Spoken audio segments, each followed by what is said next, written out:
guys, this is Moshe coming to you from Israel in the Galilee. Today is the 12th of November. It's 9:45 in the morning. Nice day. And I'm going to jump into the live stream and put a few posts up and make sure we have sound and picture while people are coming in. 5 in the morning. Nice day.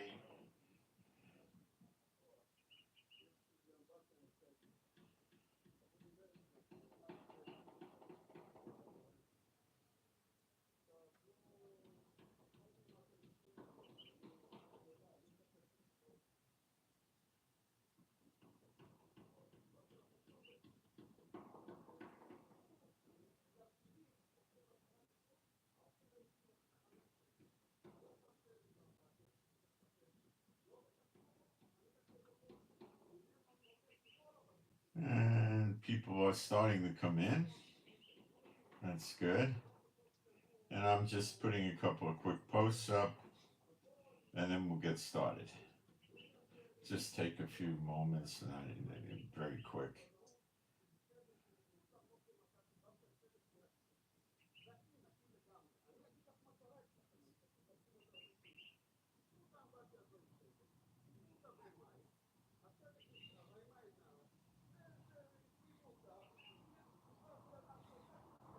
Now I'm just going to put my email up and then we'll get started.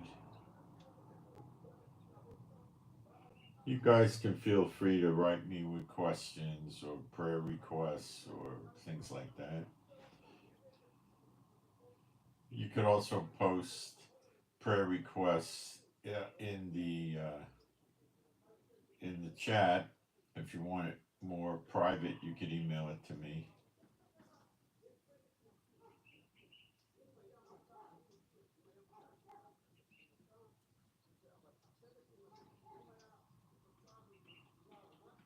Almost there.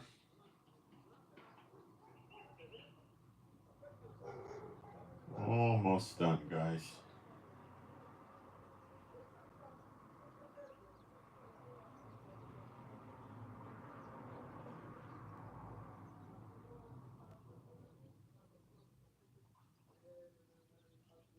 And I'm just checking for typos. Okay, got that done. Being a Bible believing site, I'm going to do some praise now and then we'll get started. There is no God like Jehovah. There is no God like Jehovah. There is no God like Jehovah. There is no God like Jehovah. There is no God like Jehovah. There is no God like Jehovah.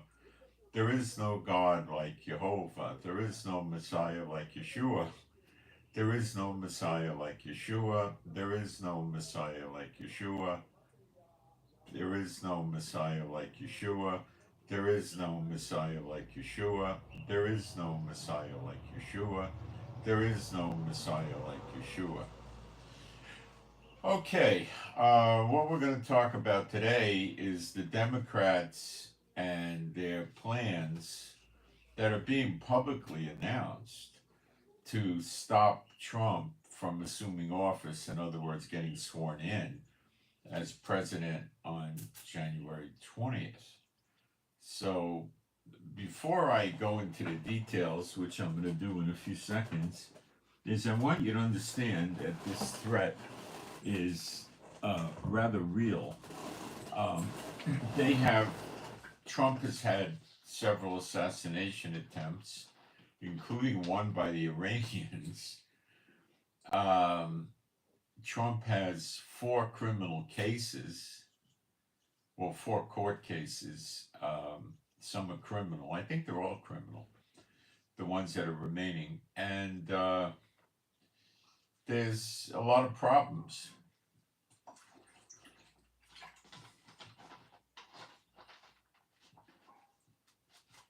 I'm going to break this stuff down to you on the secular level and then go into the spiritual with the Bible and the prophecies. And you should be concerned because it looks like it could go somewhere. This could have legs. It can be real. Okay? So there's 2 criminal cases Trump has in the federal government. Separate cases. Now, these cases are not yet done away with, but it's assumed that when Trump assumes office and gets sworn in, he will change the Attorney General. This is a very reasonable assumption. I'd say 99.9% he'd do it. Then the Attorney General would either just let these cases lay and just get dismissed for lack of prosecution, or throw them out, or just decide they're not going to work the cases and dismiss them and all this stuff, right? Okay, that's if he gets sworn in.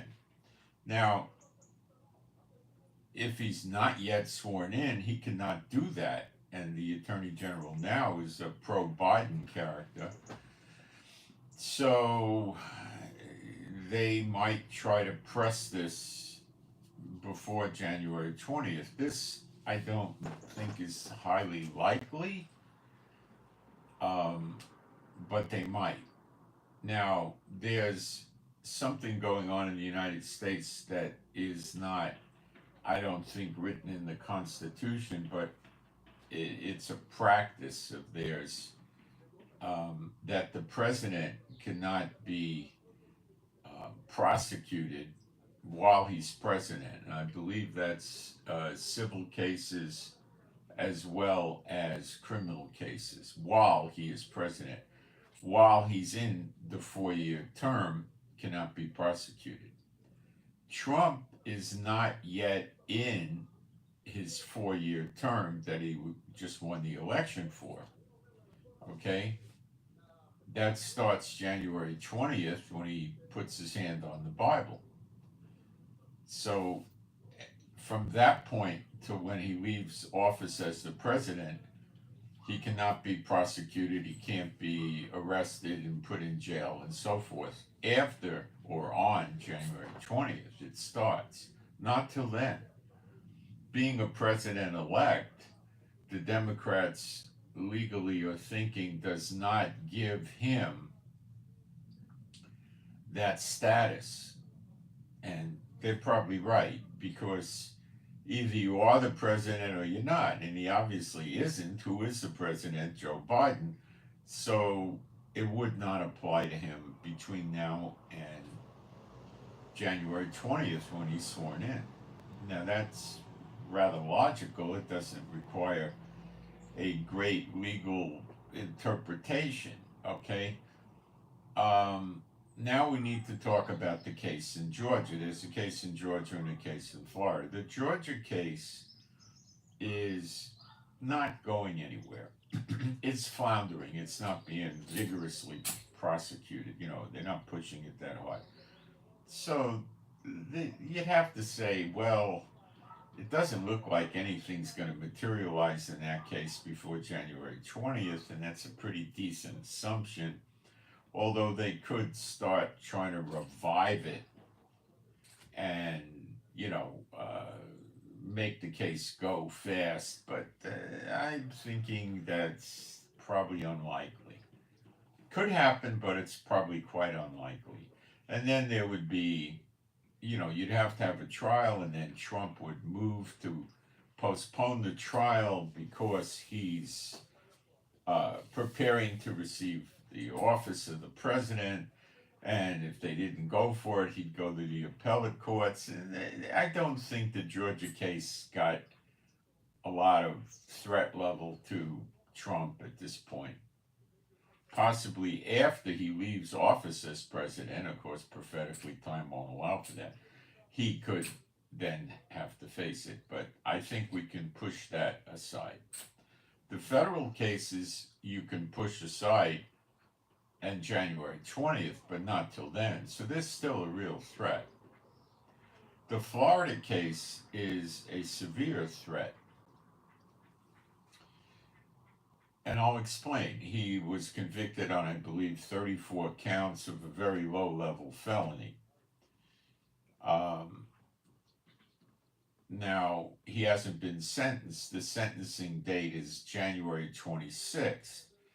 Now, let's not kid ourselves. If he becomes president on January 20th, note I'm starting to use the word if, right? That just kind of slipped out, but I'm starting to deal with this on a serious level. If he became president on January 20th, he could pardon himself from all these cases. So if he was facing sentencing on January 26th, he could pardon himself on January 20th or the 21st or the 25th. He could even go to the sentencing hearing, and which I doubt he would do, go to the sentencing hearing and see what they say and then pardon himself. But the chances of that happening are about zero. First of all, if he was the seated president, he just doesn't show up. What are they going to do? Issue a warrant and call CNN on the phone, and I mean, it could create turmoil in the United States, but it's not going to get Trump incarcerated. He would just tell everybody he's appealing the sentencing as unjust, unfair, unrealistic to the U.S. Supreme Court, which would more than likely push the matter off till he's no longer president. Just tell them you can't interrupt the whole United States government, so deal with this 4 years from now, which gives Trump 4 years to manipulate the situation and get rid of it. Okay, that would be a rather likely scenario if he's sworn in January 20th. Now, if he pardons himself, they could argue against the pardoning, but it won't go anywhere. Trump's got control of the Senate and heavy control in the House. Not the absolute majority, but very close. And the Democrats aren't always going to hang tough and vote the Democrat Party. So, but the Senate wouldn't go for it. So, I mean, I don't think Trump has a great deal of threat level. Now, what if they move the sentencing date up? Well, Trump would appeal it. It's an iffy thing because he's been convicted of 34 counts of a felony, a low-level felony. So there is no precedent as to what would happen if Trump was sworn in, and then on the 26th they tell Trump he has to serve, 5 years in jail.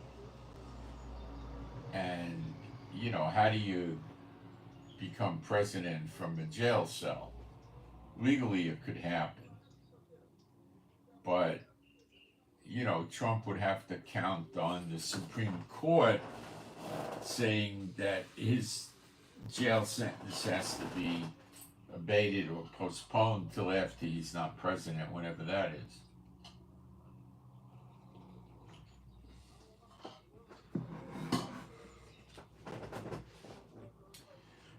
They're not going to let the state of Florida, I said Florida, New York rather, it's New York, not Florida, the state of New York, wreck the country by dragging Trump off in chains, and then who would be the president? So you got to break this down. Biden's term is over. He wasn't reelected. He didn't run. Biden is definitely not the president anymore. Kamala, of course, is a vice president that her term's over, so she's not the president. What do? Speaker of the House? I don't know what they do. There's no case history for this. The Constitution doesn't speak to anything like this directly. There is no precedent for this. You see the mess? And what if they try to move the date up? We don't know if they'll do that. I don't think they will.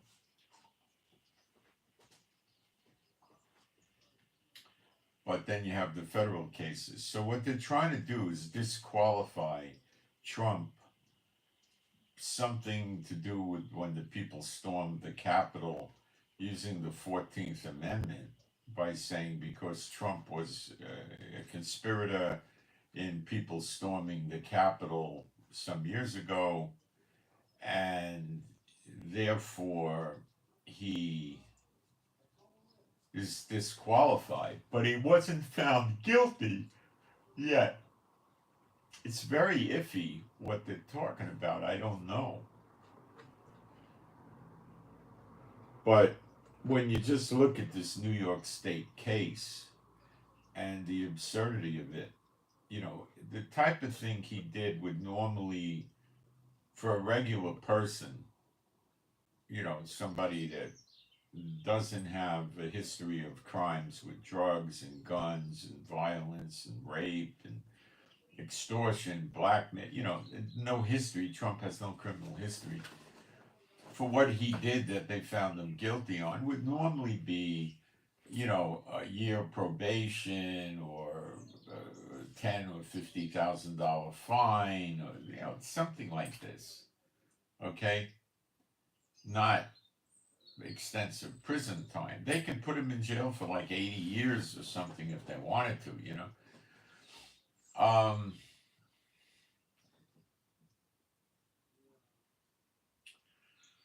But the whole thing is absurd, and the absurdity of it travels to the point where you have to understand that he was found guilty on 34 counts. It was in New York City, but I believe it was a state court.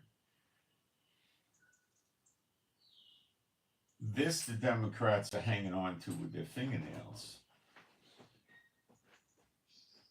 Now, the federal cases, I don't know what'll happen with those. Will they push forward between now and January 20th? Nobody's out there really thinking that's going to happen, but you never know.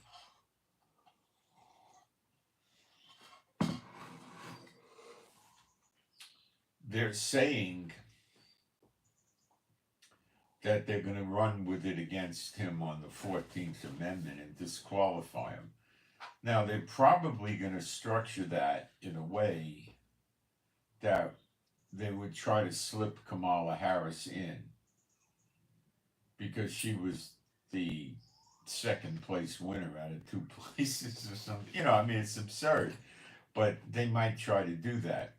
Or they may try to have Biden extend his term. They need somebody in the White House. So they could say Biden will extend his term and then we need to have new elections. And when Israel has a new election for the prime minister, which we can do with a vote of no confidence, which America can't do. Basically, the parliament or the Congress, we call it the Knesset, you know, they do a vote of no confidence, and there's 120 seats, so Netanyahu would have to get 61 members of the Congress, called the Knesset in Israel, one house Congress, to vote that they support Netanyahu, and then he could get legislation passed, and he would remain. If in the event that he didn't get 61 votes, then the normal procedure would be they would go to hold new elections, which has to be at least 90 days down the road so they can campaign and stuff like that. Okay? And then a new election would be held. Now, because we're in a war scenario,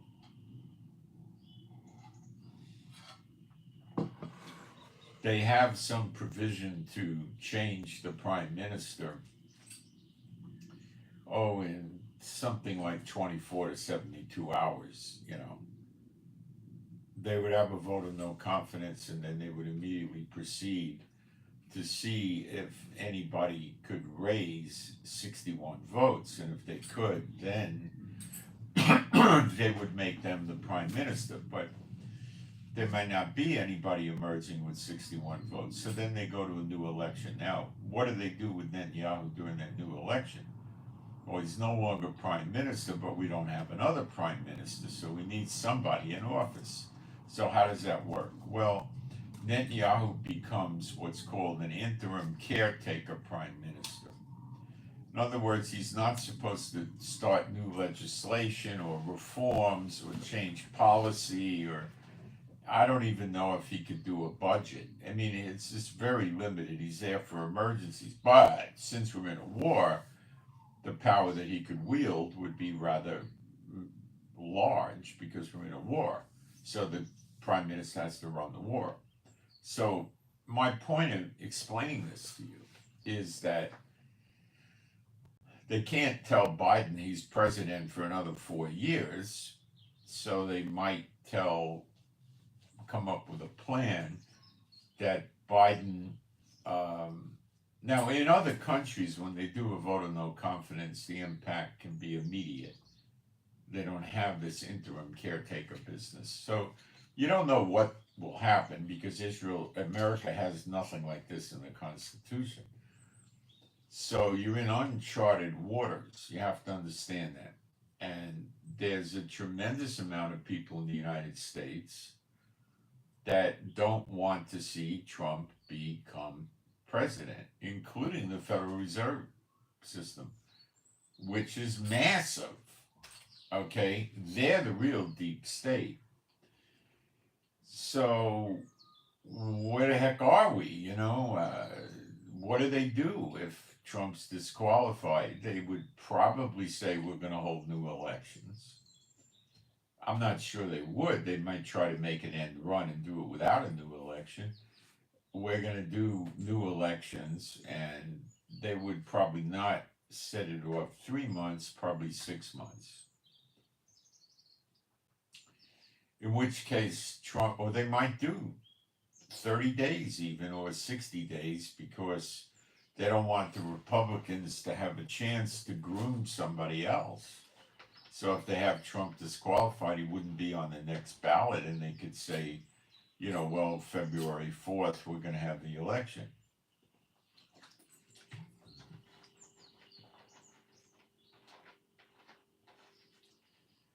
And then they would run, I don't know who, Kamala or I don't know, against the Republicans, which wouldn't have much of a chance to groom a new candidate, and they would take their shot at trying to control the country with Kamala.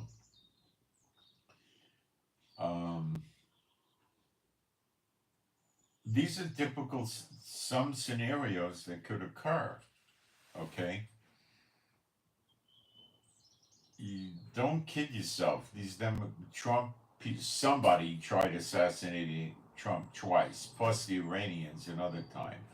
Plus, before that, they had all these criminal cases stacking against them. Somebody wants to make sure Trump doesn't get in the White House, obviously. You could ask your own self who you think that is. You know, people call Biden, oh, Biden, you know. So, you got a problem here, you know. So, their most likely game plan is the 14th Amendment, and they're saying they want to do this with the next Congress, which goes into office January 6th, 2 weeks before Trump. But they may not do that. Why would they wait till then? It's stupid. Why would they do that? They would have an emergency session of Congress and try to muster up enough votes to deal with them that way, unless they could use some other methodology, which I'm not aware of. You see the threat level? Now, let's talk about some things going on to try to establish the reality of this threat level. Okay? Not verbiage, actions. So what has Trump done since he won the election? Well, he's coming out and announcing all these policies and practices that he's going to implement that are playing to the right wing in a heavy way. They're making the right wing believe this guy is the real McCoy and we're going to make America great again. They don't say we're going to make the daughter of Babylon great again, which I say is more appropriate, but that's never going to happen. Never going to happen. And I'll explain that as we go. So,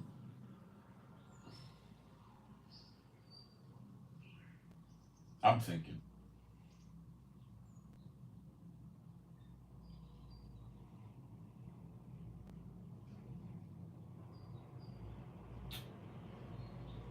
They got a shot with this. Trump was acting against the best interests of the United States, sedition, overthrow the government with this storming the Capitol, tying them to it, and all this stuff.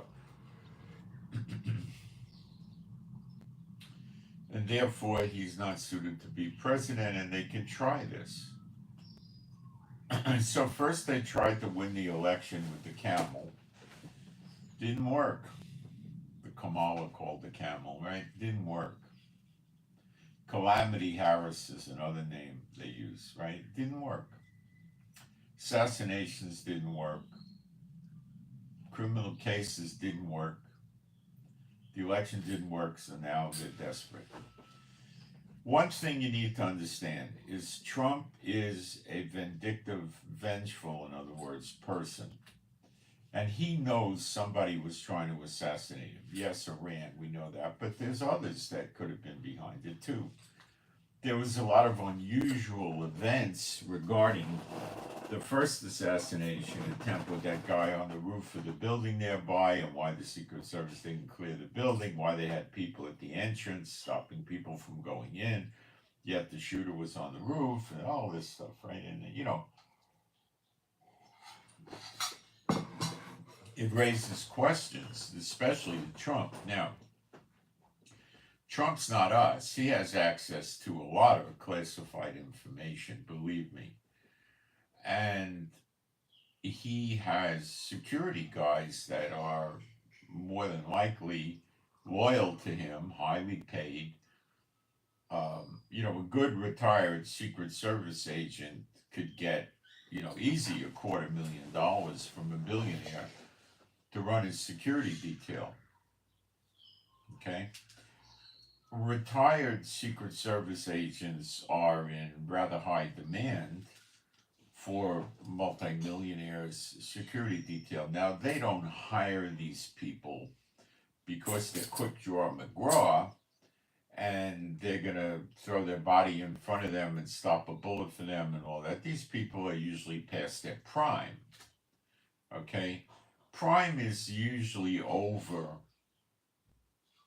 at around 35 to 40 for most Secret Service agents. In other words, they're not going to put them on a presidential or vice presidential detail or any very important detail when they're 44 years old. Their reflexes are not like a 25-year-old, okay? While they have a mountain of experience and tremendous, hundreds and hundreds and hundreds of hours of training in various things and a deep understanding of techniques that could be deployed against the president to kill him, they're not frontline combat Secret Service agents. They're too old. So when the multimillionaires hire these people, they use them to run the detail. What does that mean? It means they're going to hire the actual line troops that would actually be in combat to defend the president. They're going to be heavily involved in the technology, the electronics to protect the person that hired them, the multimillionaire or billionaire. They're going to oversee the plans to protect the mansion, the airplane, the limousines, what route to take. They're going to oversee it. So basically, they're sitting in an office, or they may actually, if this is a big shot that's doing public events, they'll be at the public event as a supervisor. They're not going to be there as somebody standing next to the president to defend them. Okay. Secret Service more than likely, probably when the agent's 35 years old, it's probably pushed off on the side. But at 40, I'm sure they're not using them on the front lines anymore. Unless the guy can hold up, with the speed tests and score high in the simulations, then they might keep him for a few more years. But there's a point, so very few people are going to join the Secret Service at 21 years old. They're usually well in their 20s. So sometime in their 40s, they're going to retire out. Okay? Um, Now, they might keep them into their 50s even, but they're not. They might be working on credit card fraud and counterfeiting and things like that. Or they might be a special agent in charge of a field office or an assistant special agent in charge. And these are desk jobs. They're looking at budgets, training, overseeing protective details. They're planning for protection.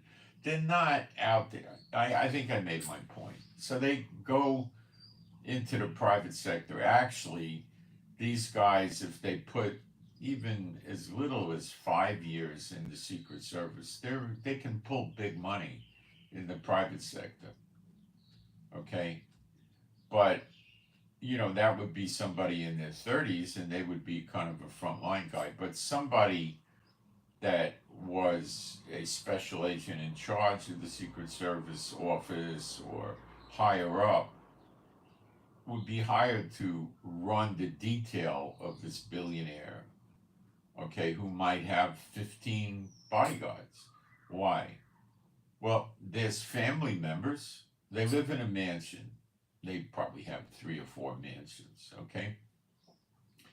So they need to keep some level of security at the mansions that the billionaire is not occupying. Why?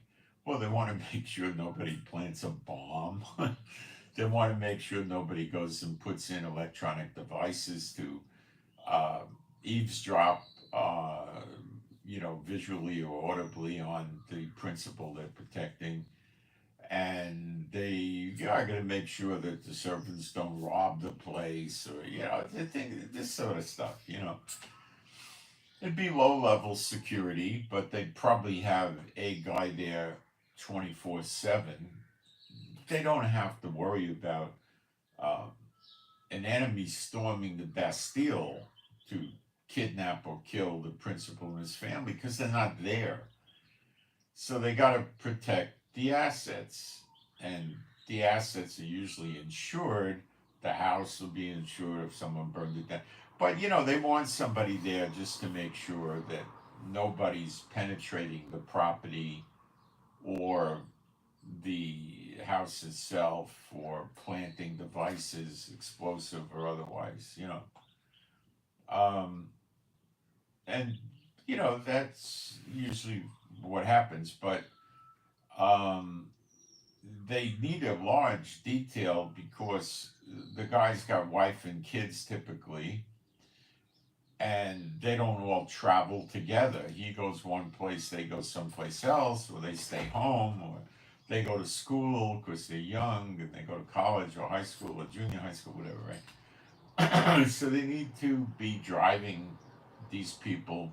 When you're driving your principal, contrary to Hollywood, you, in an idyllic situation, you want to have 2 people in the car with the principal or the principals in an armored vehicle. So you'd want to have the driver because the driver can't do much except drive. If someone's pursuing them or trying to cut them off or block them, you need to have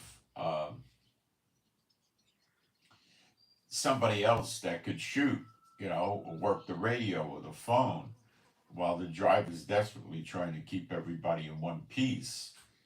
So you need at least 2, okay? And they're normally going to have at least 2 cars, okay? We're talking multimillionaires, billionaires. They're not going to run one car, okay? Now, if it was a low level situation like um, oh, I don't know, a friend of the billionaire was visiting, staying in the house by the swimming pool, the guest house, and he needed to go to the bank and buy some stuff at a clothing store and stuff like that. They might be concerned that this person could be kidnapped and used as leverage against the principal, or he could be compromised and they could get in the trunk of his car and then he comes back in the house and they got somebody inside it, stuff like that. Then they might just send one guy, a driver with him, just to make sure, because if something's going to happen to that guy, the driver's going to sound the warning cry before it goes down completely, and they'll have to take him out, and then they can't just sneak in that sort of thing. But when you're talking about the family, the principal, they would normally want to have two cars with two guys in the second car, and in some cases they would even go for three cars. So you have one in front, one in behind. So it gets a little bit difficult to get the people. Now in New York City, it's not like being in the third world, like in Iraq or some crazy place. So I mean, in the third world countries, what they do is they take a big truck, a garbage truck, whatever, and they block the route of the. Let's say it's three cars. They block the three cars. They can't proceed forward. Now what do? Well, they got to try to get out of there. Because if they're stopped, it's easy to take them out. So they got to get out of there. So it can get difficult. But in America, I mean, there's police, and it's probably not going to happen. Plus, if you got three cars, you got two in each car, you got six shooters, they could engage a large amount of people in a gunfight, okay, and keep them at bay until help comes. But in America, that's not going to be the case. So, let's say the guy wants to go shopping, so the cars pull up and the principal gets out and probably two or three of the detail is going to go with the principal. I'm not talking about a high profile guy like President elect, just some guy that has $5 billion or something like that. Um, so these people that Trump has hired know how the Secret Service operates, what they should do, what they shouldn't do, and I'm sure Trump has one or two of these guys on the payroll for big bucks that are loyal to him. That he might be giving them 400,000 a year or something. And they're telling them what the Secret Service's procedures are. And right now, it looks like the Secret Service is following all the proper protocols.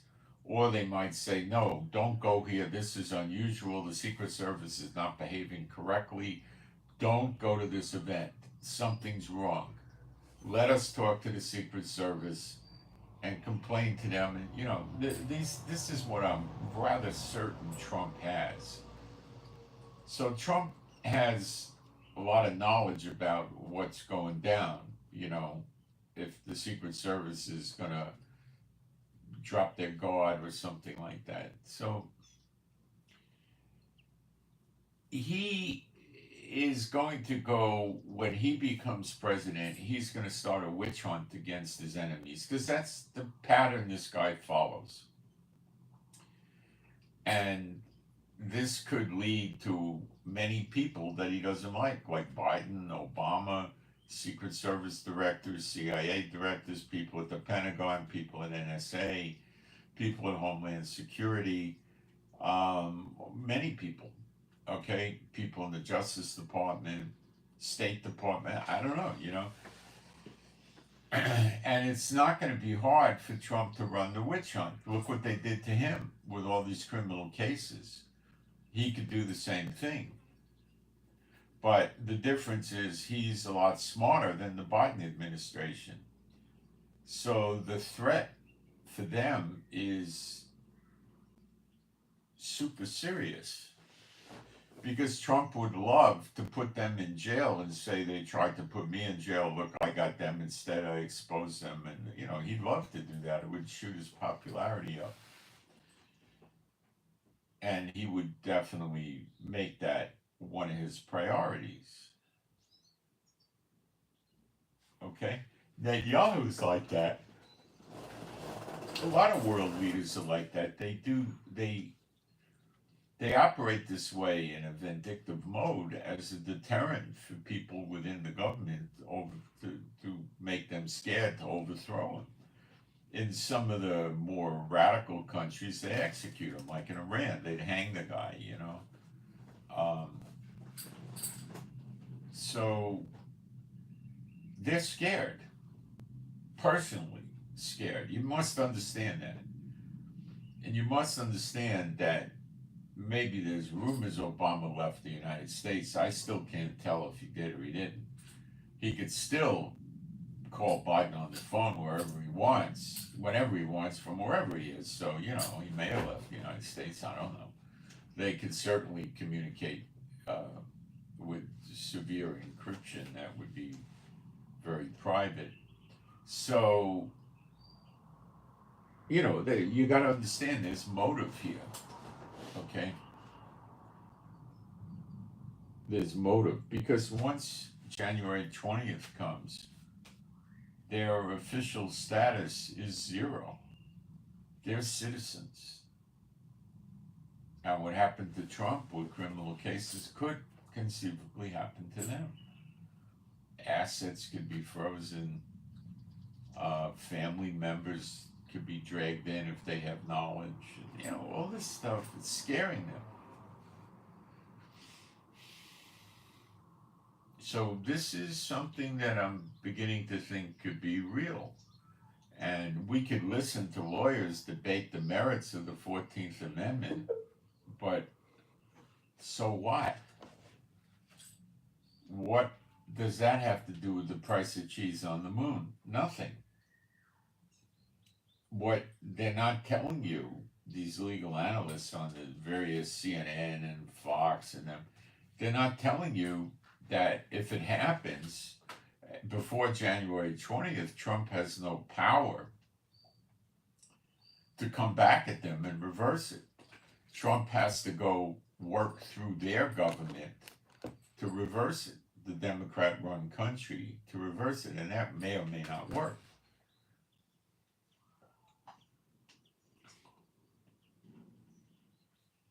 Got to understand that. Okay. Let me take a look at the chat and see if I got anything I got to deal with, because the trolls usually come in early on and they could be ugly, so I'll just throw them out. If I see them, give me a few seconds to go through.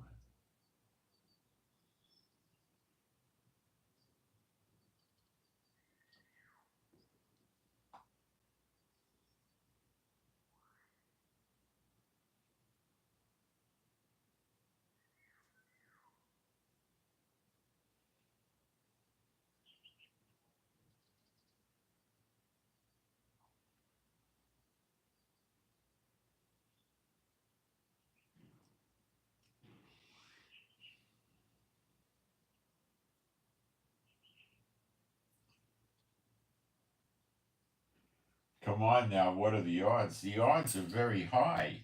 You have big shots in the Congress publicly announcing they're going to use the 14th Amendment against Trump. That's, I would say, pretty high. Trump's been convicted already of 34 felonies by New York State. Come on, smell the flowers.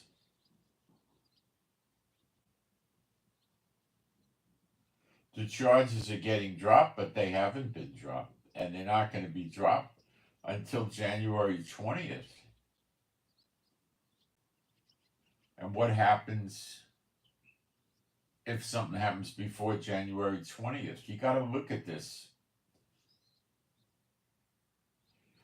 Good point. J.D. Vance may wind up as the president, but I don't know about that, because if they stop Trump from being the president and J.D. Vance is not yet the vice president, then the succession wouldn't go to him. You see, they could stage this and twist it as much as they want And if he's not the seated president, he doesn't have the power. Yes, if Trump is president, the federal cases fly out the window. Granted, absolute, no doubt about it. If Trump is president, the cases in Georgia and New York aren't going to be able to do anything to him. I tell you that. Yes, I give you that. Everybody knows that. He could pardon himself. Legal experts have analyzed this and they say, yes, he can. He can pardon himself, and that's the end of it. Nobody can do anything about it. But we're not at January 20th. That's the point you have to digest. Look, I lived in Israel many years. Trump is better for Israel, most likely, than Biden. Biden's horrible. Okay? He threatens us all the time. I mean, Biden's terrible. Trump told Israel to destroy the Iranian nukes. Trump told Netanyahu basically demolish Gaza before January 20th or end the war before January 20th. But he told him, go finish him off. He did the same thing with Lebanon. Go finish him off, but make sure it's over by January 20th. Biden doesn't talk like that. Biden screams at Israel, we're going to withhold weapons because you're not giving your enemies that want to kill you humanitarian aid. So I understand Trump's better for Israel. Would Trump improve the economy in America? 100%, I think. Unless God stopped him, yes. Would he make America freer? Yeah, he would do a lot of good things to America. Okay? But we'll get to that. Let me get to the Bible and things like that.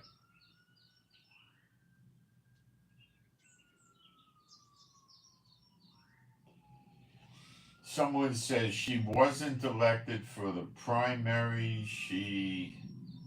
They could do that first unelected president. Yeah, or they could keep Biden in office. Or Biden could stay in office, and then he could remove himself for health reasons. And if Biden stays in office, Kamala would, and then she bumps up the president. I don't really see a fundamental big difference between Biden and Kamala Harris. They're both no good. What would be the difference? I mean,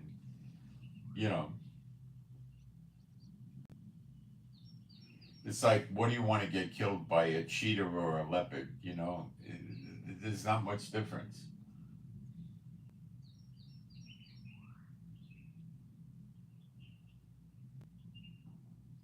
Why don't we throw away the whole Constitution? Well, I believe they did in 1913 when they created the Federal Reserve System.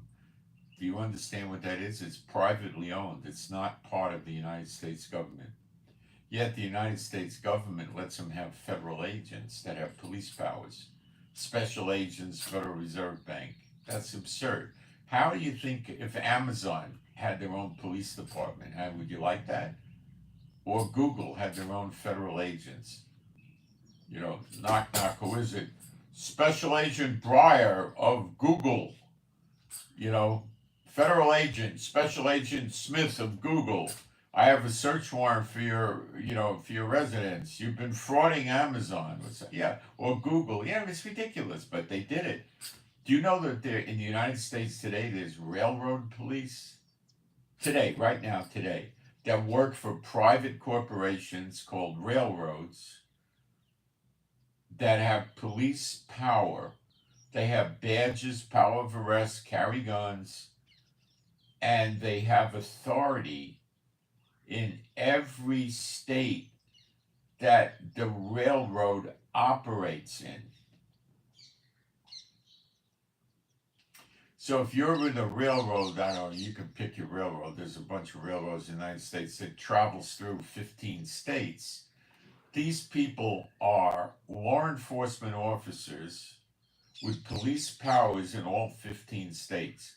They could come to your house and arrest you. They could get a search warrant, go to your house and search your house.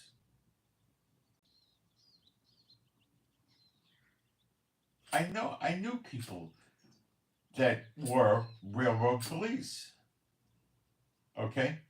That's a private company. It still goes on. Federal Reserve System's the same thing. Private company. Do you know who owns the Federal Reserve System? No, you do not. You're not allowed to know who owns it, who's on the board of directors.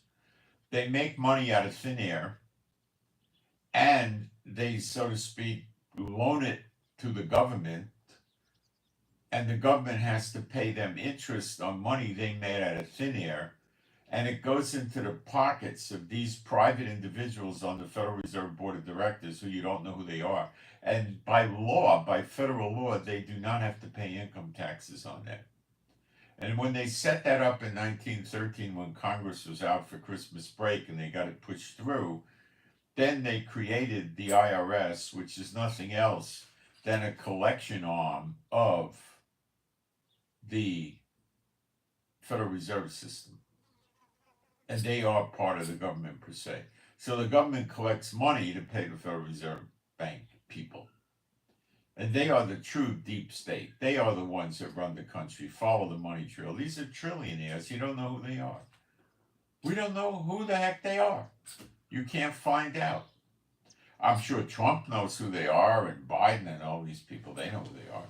But you're not going to find out who they are. And then they started taxing income, which is absurd to the founding fathers of the country. And they break the law all over the place, the Constitution. They break it all over the place. Okay? You think it's constitutional that if you lie to a federal agent, you go to prison?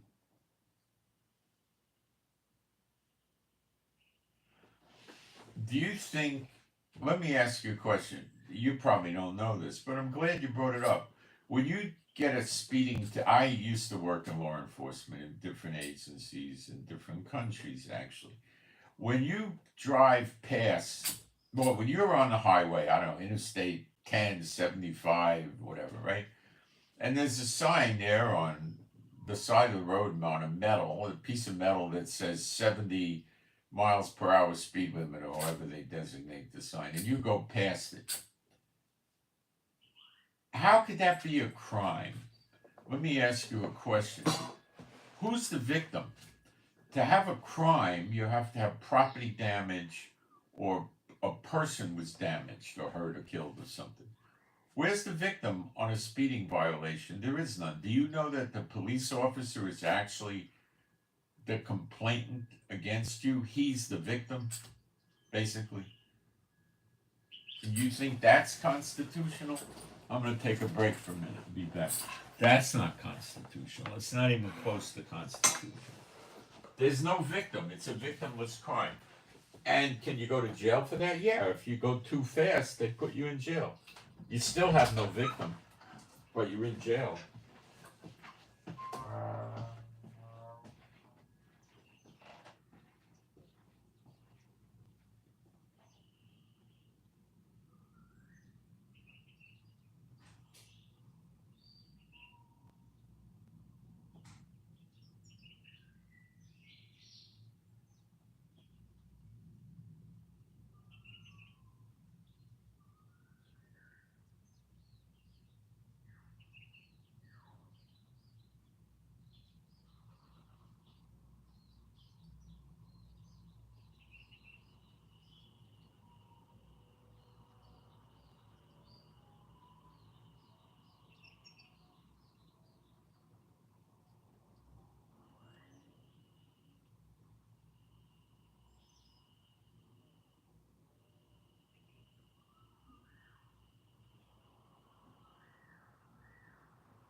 Now, Trump is saying that, speaking of Constitution being done away with, you have the right to keep and bear arms. Is that enforced in the United States? Well, in the last 15, 20 years, more so, but it's still not enforced in many, many states.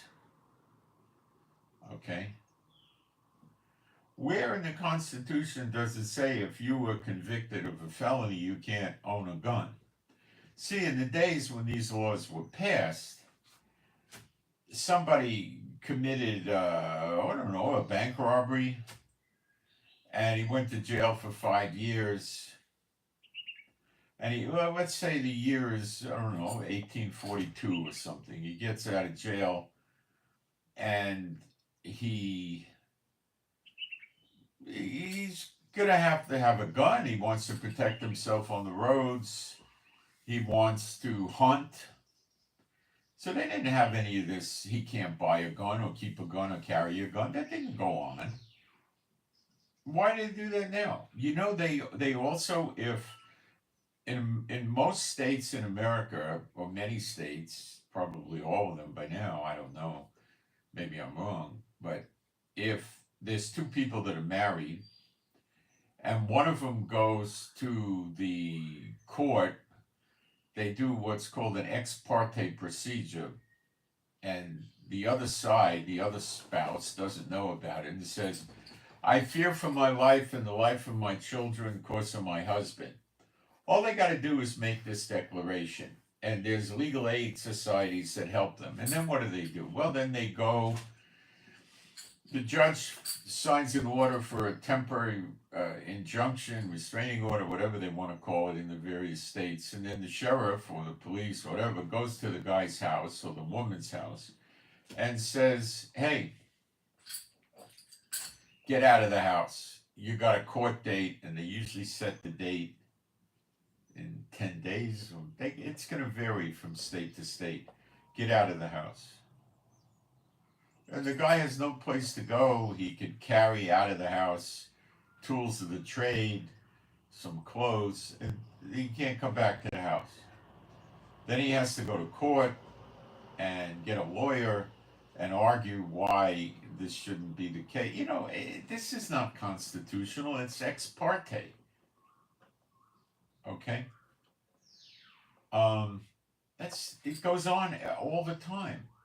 If people call up and tell the government in many states that they're nervous about my neighbor Fred because Fred has 15 guns, and we're fearful that Fred might kill us, he threatens us, and he brandishes guns. You know, they'll come out there and confiscate Fred's guns. And then Fred has to go pay a lawyer thousands of dollars to try to get his guns back. And it's going to be, oh, yeah, these are not constitutional laws. So forget the Constitution. It exists. But, you know, do they have money made out of gold and silver, or do they have money made out of paper that's worthless? This is not constitutional. The United States doesn't run by the Constitution. Is it supposed to? Yes. Does it? No.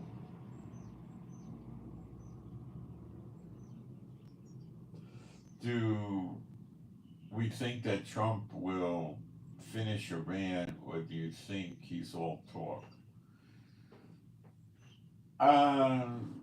He's telling Israel to hit Iran, he's telling Israel hit their oil and gas facilities. He wants Israel to finish Iran off before he gets in. That's what he wants Israel to do. And we're going to talk about what Biden really wants to do with Iran in a few moments, okay? Which is about the same thing, okay? So if Israel doesn't finish Iran off, and Iran keeps threatening Israel, and their proxies keep threatening and hitting American bases in Iraq and Syria, Trump would probably start out with a rather medium grade air attack on Iran.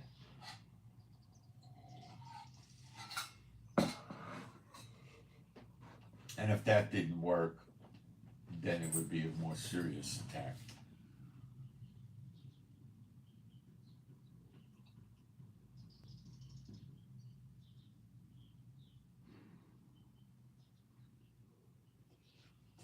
the possibility of harm is not a crime.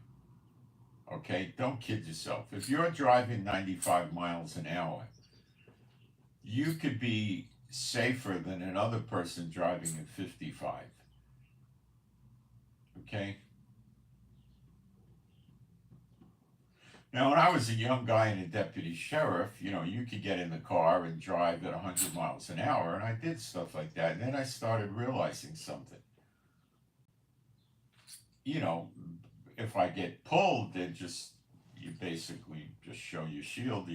Well, I had a star. You just, when the cop comes over to your window, you just hold it up. And in those days, oh, okay, what age is, oh, okay, you're free to go. It would be 15 seconds, and you go.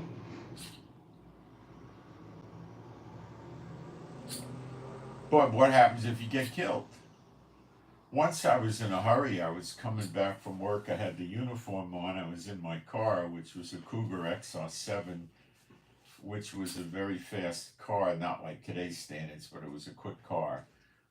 And I was driving, and I was passing on the right in streets, and I ran up to a situation where I was trying to pass traffic on the right. There was a car parked in front. I had to smash the brakes to not hit the car in front of me. I said, whoa, you got to stop this. This is stupid. You're going to get yourself hurt. So, yeah, you could get hurt. But, you can't say driving by a piece of metal at a speed too great for the piece of metal. The metal sign says don't go more than this, and you do, and now you can be a criminal. That's not right. That's not right. Am I saying people should be allowed to just go drive like crazy? Well, no. I mean, you've got to have some controls, okay? But they go too far, okay? 80% of the people in U.S. prisons, which has got the highest percentage of people in jail, I think, in the whole world, are there for nonviolent crimes. No crimes against person. They're there for breaking city, county, state, and federal statutes. And they just lock them up basically today for anything.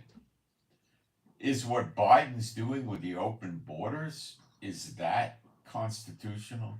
Is it constitutional for Biden to let these people enter the United States illegally, then file for amnesty and give them amnesty and let them stay here, set a date for 2032, and they could live here? And now they could buy guns without criminal record checks because there's no record. I mean, come on, this is not constitutional. Now, with Biden and his open border policies, which a retired Border Patrol agent from Texas that was high up with 26 years on the job says he believes that there's 30 to 50 million illegals in the United States that entered the country illegally. Trump, a few months ago, said he thinks it's 20 million. That's a few months ago. So take your pick, whichever figure you want to use. It's not 10 million, it's way more than that. And this Border Patrol agent says 60% of military age males, and other people are saying 70%. Take whichever figure you want.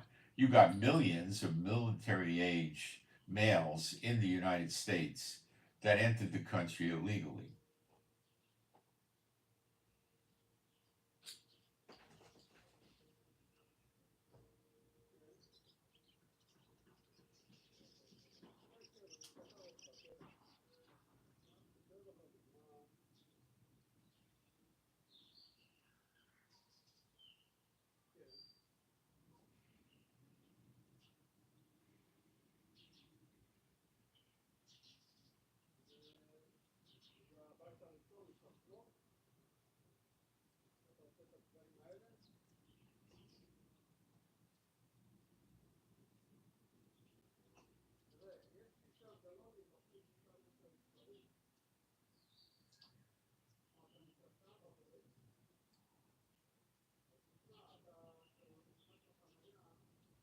I have a good, nice collection of glasses that goes back, I don't know, 30, 40 years. All right, so I think I've covered the constitutional stuff. So don't think that the Biden Democrats are not going to go unconstitutional. Now, Trump is coming out with all his policies, which is a rather unusual occurrence for a president elect. Usually they hang in there.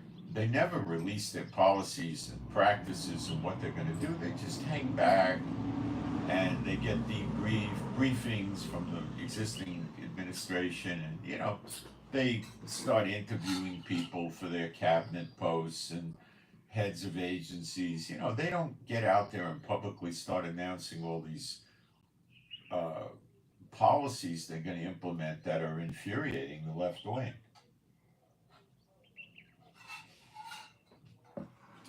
Trump wants to do carry concealed weapon permits reciprocity from state to state. I don't know if many of you understand how scary that is to many people in many states in America, but it is. I think something like 26 states have some form of reciprocity with gun permits now, but California doesn't want to see people from Wyoming or Texas come into their state with a cowboy hat and cowboy boots, packing a gun.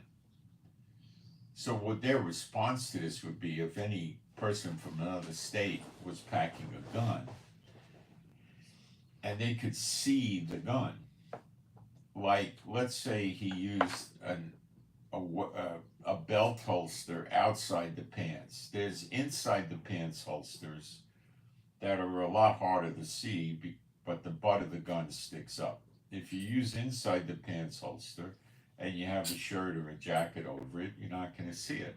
Let's say somebody bends down to tie their shoelaces and the gun sticks out and somebody calls it. It sees it and they call the police. Hey, this guy's got a gun. He looks suspicious. He's wearing a cowboy hat and cowboy boots, or something to that effect, right? What happens? Well, the police come. The guy's in a shopping center or something like that. They call him on the side. The guy goes and they say, do you have a gun? Yes, I do. It's on my right hip. Why do you have the gun? Well, I have a permit from Wyoming or, Montana or whatever, right? And they say, could we see the permit? Well, by that time, they probably would tell him they're going to unholster the gun and hold it while they're interviewing him. And they take his permit and they look at it. And they could do a lot of things at this point. Number one, they could tell him that he was brandishing, but they would need a witness or a complainant. And brandishing means you're displaying the gun in a threatening manner, which could mean anything. Okay, so if I was any of these people and Trump passed this law, I would only use an inside the pocket holster where the gun is concealed in your front pocket. You go to the tailor and you have them take a very heavy fabric and make the pocket about this long, normal width, inside your pants. And you got to be kind of careful you don't have an accidental discharge. So you usually use an inside the pocket holster that when you pull the gun out by the butt, the holster is going to remain in the pocket, but the gun will come out. There's a lot of people that make them. There used to be a holster maker named Ahern, Ahern, that made great ones. I had one that lasted decades. There's different ways they can make them, but you can just take a milk container, those plastic milk containers, right? You drink the milk, and then you have the empty containers. You got to wash it off with soap and water vigorously to make sure all the milk is out, or you're going to be a sorry guy, And you get that all cleaned out, and then you kind of lay your gun, making sure it's unloaded, on one piece of that plastic. Take a sharp knife and cut the outline out of the plastic, leaving at least an inch or an inch and a half of extra margin. do the same thing with another piece of plastic from another milk container, let's say, right? And then take a stapler and put about 20 staples in the thing to put the two pieces of plastic together. Make sure the gun has enough, there's enough latitude for the gun to fit in there. And then take some nice duct tape and put it over the staples so you don't start scratching your skin on your hands or your leg or ruining your pockets. And now you got a basically for free pocket holster, and you make sure it's wide enough so when you pull it, it's not going to come out of your pocket, but the gun will come out. And then when you want to put it in your pocket, you're going to have to manipulate and bend it or something like that. So, you can just make it inside the pants holster just like that. But it's just something, that way nobody's going to see the gun. They might, and a very observant, astute person that comes from military intelligence or law enforcement may see the profile of a gun in your pocket if it doesn't have an inside the pants holster. But if it has an inside the pants holster, it breaks the profile. So nobody's really going to see that you have the gun. Other ways you can conceal the gun very effectively is to use an ankle holster that rides up high, but that's annoying and they're not a lot of fun to have on you. And you got to make sure your pants are longer than they're supposed to be, and then getting it out, it can be a challenge, but that's another way to do it. You can use inside the waist. There's a lot of ways to do it, but if somebody sees the gun, they could charge you with brandishing, which might be a felony. And now you're going off to the Hooskow because some Weisenheimer saw you and caught a glimpse of the gun. The other thing that they'll do is if you have to use the gun in these liberal areas and you're from another state, the prosecutor, just to witch hunt you, is going to charge you with some sort of a crime. Okay? And it's most likely that the victim you shot or attempted to shoot is going to charge you with all kinds of civil offenses. So they can retaliate against this, okay? But it's going to make these people's lives miserable. They have lifestyles that are reprehensible abominations to the right wing for lots of reasons. And they don't want the right wing coming into their state packing guns. But Trump's going to do it anyway. The FDA, Trump has this guy from the Kennedy family that's going to revamp the FDA. You know what that's going to do to Big Pharma? Oh, man. Some of you know what it'll do and some of you don't know. It'll be devastating to Big Pharma, economically and everything else. Their stocks will plummet. I mean, it's going to be horrendous. Trump is saying he's going after the gangs. Is he going to go after the gangs in America that are often illegal aliens? Yes. Is it hard for him to do that? Child's play. 90 days, it's over. The gangs are finished. Why doesn't Biden do it? He doesn't want to do it. Why? We could speculate all we want. He doesn't want to do it. It's not hard to do it. It's easy to do it. Okay? Law enforcement could do this extremely easily. Easily. It's not hard. Okay? It's zippity-doo-dah. What if Trump decides to deport all these illegal aliens, which he intends to do? Does he have to go through judicial process for that? How the heck do you do that for many millions of illegals? What is he going to do? Open up another 175 courts?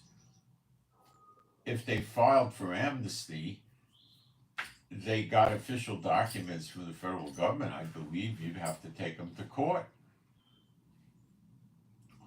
Unless he could get some sort of a ruling that the amnesty they got from the Biden administration was no good because they entered the country illegally, and he could try that. That stop, he'd probably get away with it, and that would stop the court process. But what if the countries refuse to take them back? And they will. What is Trump going to do? Send an aircraft carrier group down there and threaten them? Let's just say they plumb say no, we don't want them back. What happens then?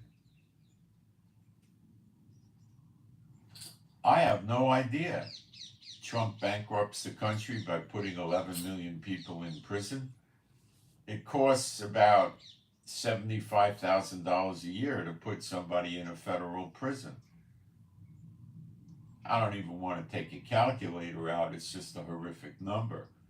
So Trump won't do that. I don't know what happens.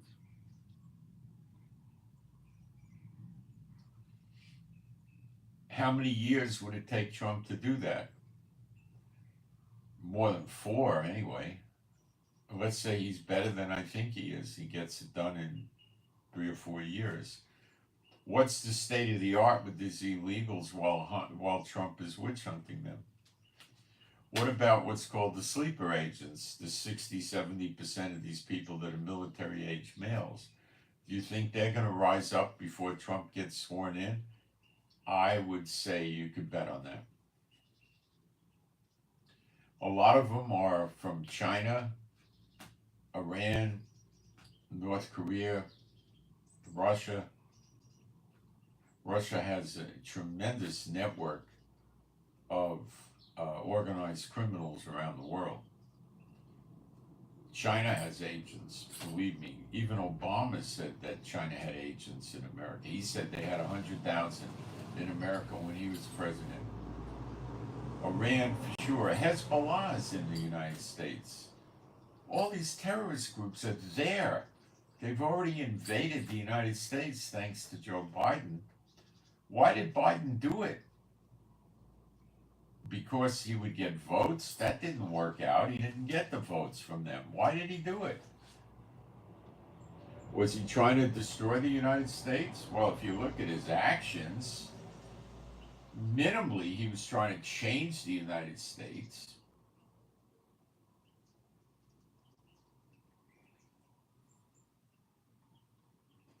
Pray to your golden cow. And why do you think I pray to a golden cow? This is a Jew hater.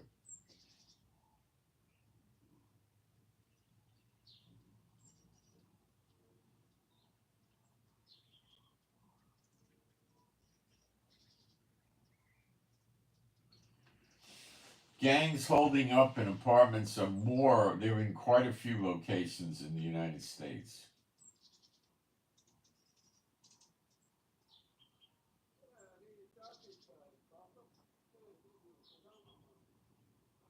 There's a lot of people in the United States that don't know how to use guns. This is true.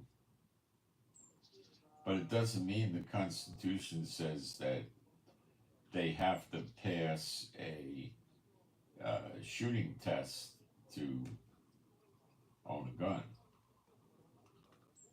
Some crippled people and people with disabilities may not be able to pass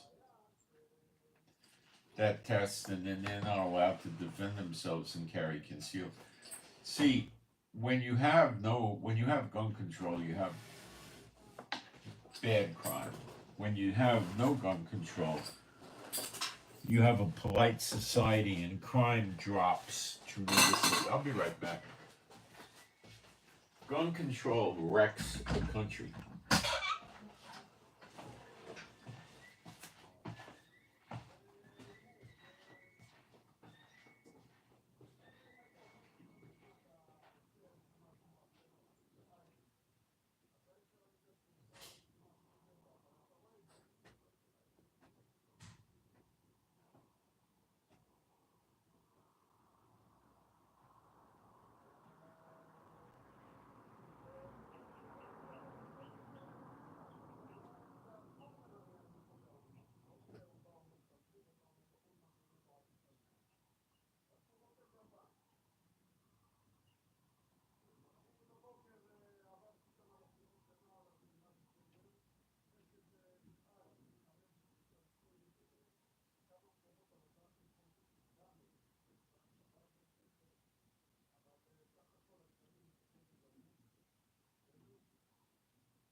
Trump said he's going to eliminate the IRS and get the money by imposing customs tariffs on imported guns, on imported products.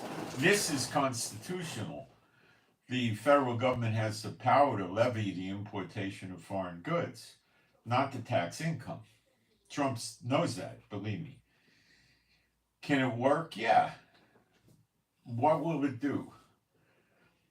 Well, the tax would probably be, I don't know, 7%, 20%, I don't know. But it would work, and that money wouldn't go to the IRS. It would go to the Bureau of Customs, because they're the ones that tax imports, and then the money wouldn't be going to the Federal Reserve. So Trump's afraid of the Federal Reserve, or he's against them, I should say. And they're afraid of him. That could be the end of their heyday. Without an income tax, the Federal Reserve System will be gone. And Trump's got plans for that too, but he's not talking about that yet. He may not know what exactly he wants to do, but he'll do something. So, there's a lot of people that are so happy about Trump, okay? And if you take that away from them, they're not going to be happy. And this is why Trump is explaining all these policies and procedures and laws that he's going to get passed that make the people elated. Oh, I could carry my gun in all 50 states. Oh, no more IRS. Oh, the FDA, we're going to be finished with them. They're going to get revamped, all this stuff, right? And none of this is godly repentance.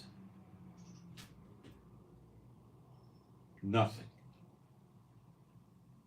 America's still the daughter of Babylon, guys. And it ain't gonna change because Trump got in. There's a scripture I covered yesterday, and it says that cursed be the man that trusteth in man. And what you do, that's the scripture. I did a whole thing on it yesterday. Very unpopular, by the way. Israel and the United States are trusting in Trump. They don't believe Trump's the Messiah in Israel. That's nonsense. People are saying that. Forget that. That's a joke. But it's fake news. But what they do believe is that God sent Trump to help Israel. God is in the process. Now we're in the year of recompenses, which the church never teaches about. But it also closes with the day of vengeance, which opens the year of redemption, and they don't talk about that. You read Isaiah 34, verse 8, read Isaiah 63, verse 3 and 4. It's right there in your Bible. Read Isaiah 61, the first few verses. It's all there in your Bible, but they don't talk about the year of recompenses over the controversy of Zion, over the fighting about Israel. That's what that means. Strife, controversy, strife over Israel, Zion. They don't talk about the day of vengeance, and they don't talk about the year of redemption, but it's all there in your Bible. So you ask yourself, why doesn't the church talk about it?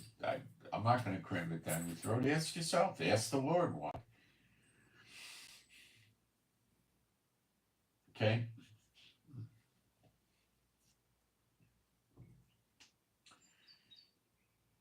Trump's against the LGBTQ people. He's saying that he wants to stop them from educating the children in school in a pro-LGBTQ fashion. Okay? Trump is coming out with all these announcements. It's making the right wing happy and scaring the daylights out of the left wing. The left wing wants a very strong government with stormtrooper police, and nobody has guns, and they control the police. That's the left wing in a nutshell. And they take their ungodly wishes, desires, demands, and impose them on everybody. and educate the children in such a fashion to mold the United States to where they want it. But why did Biden let all the illegals in? Why is he still doing it to this very day? Why did Biden do it? Biden. Well, you got basically, let's not look at the verbiage they say, let's just look at their actions. Is it destroying America? Yeah. Has it been going on for years? Yeah. Does the Biden administration not know it's destroying America? They do. Either they wanted to change America and the left wing controls it, or you could say they're dumb as a bag of hammers, but I don't believe they're that dumb. Or they were doing it to get votes, which didn't work, so they probably weren't doing that. Maybe, but I don't think they were. It was more insidious than that.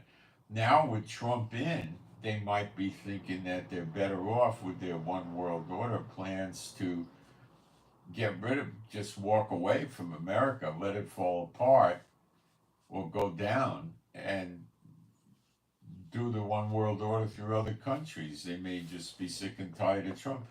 Trump is basically wanting to build America up by putting a tax on imports. Trump's going to hurt a lot of countries that import cars: South Korea, Germany, Italy, France, UK. They aren't going to get those sales in America. Okay? Foreign gun sales aren't going to work out too good in America. Foreign appliances, foreign clothing, foreign perfume, foreign tires for the car, foreign car parts for your car. All this is going to get jacked up. He's probably going to do a 20. Well, the tax on imported goods is more than likely going to vary on the item. Okay? So if you were bringing in cotton sheets from Egypt, it may not be that high of a tariff. If you're bringing in a Ferrari, it might be 20-30%. You know, it's just going to depend. So people aren't going to want to buy a lot of these. Look, Israel has 100 to 150% tax on cars when you import them, and they don't make any cars in Israel. So other countries have 100% tax on cars too. What if Trump puts 100% tax on the car? You think very well. The guy that buys a $500,000 Ferrari or a Lamborghini, they're probably going to go ahead and buy it if it's $1 million also. The value of these already in the country Ferraris and Lamborghinis will go up. The countries that are exporting cars and other expensive items to the United States are going to suffer, for sure. And the American car manufacturers are going to soar. It's the best thing for them you could imagine. People are just going to go back to American cars, and that's that. You're going to have a very small percentage of people buying foreign cars. I remember America in the 1950s, there was a tiny amount of foreign cars. There was occasional people that, you know, they were in Europe in World War II and they bought a Jaguar or an MG or a Triumph or, you know, an Alfa Romeo or other things that they got exposed to during the war. Well, it's a very, very small amount of people that were buying these things. Okay? Not anymore. But the American cars are rather good these days. So I don't know how it'll play, but it's going to hurt the foreign car companies badly. Japan sells a lot of cars. Toyota, Datsun, Lexus. I don't know, there's probably others. Kia and Hyundai from South Korea. These people sell trucks too, not just cars. And they sell motorcycles: Kawasaki, Suzuki, Honda. You know, that's going to fall apart.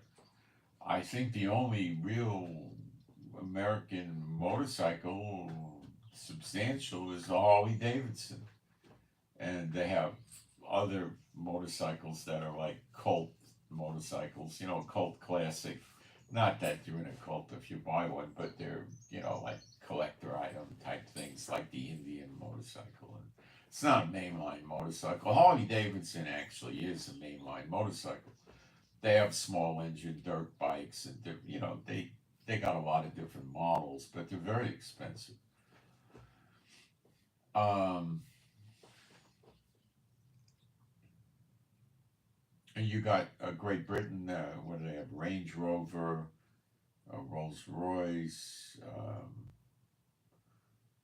Not a massive amount of cars, but Germany has a massive amount of cars: BMW, Mercedes, Porsche, Volkswagen.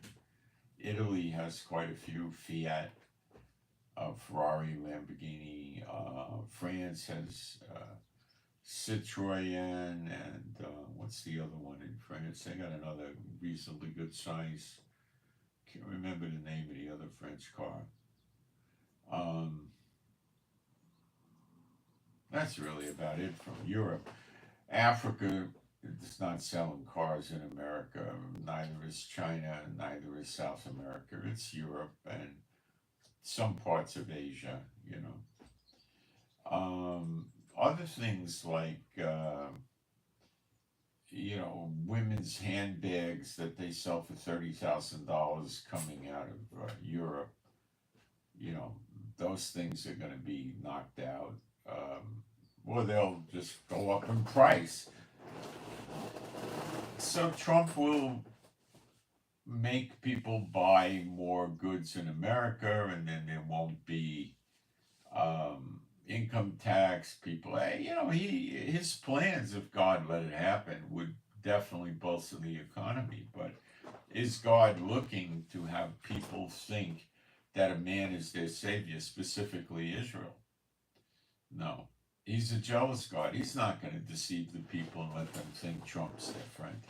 Now, you got to remember when Trump was president, he adamantly pushed Israel to give the West Bank back to the Muslim Arabs, and they would create another Gaza there with war.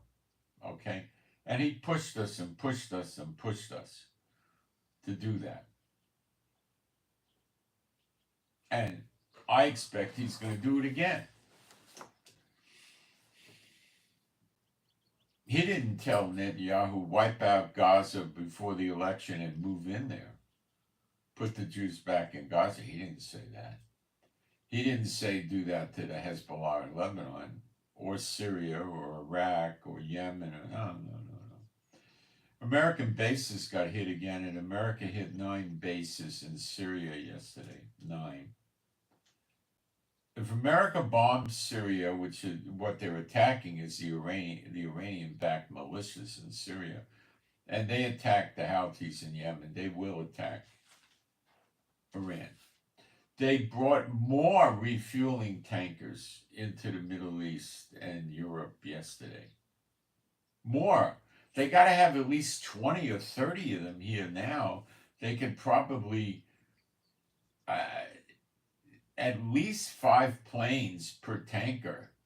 But I think some of the American, let's look it up. How many fighter jets can an American refueling tanker service, right? Let's look it up.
Well, I'm getting the KC-135 American refuelers can refuel 2 planes at one time.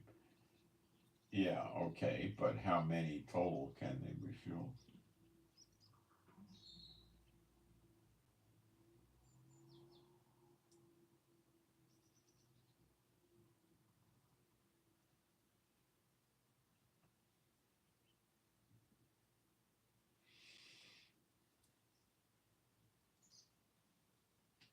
America used the A-10 Warthog for the first time, too, yesterday in the Middle East.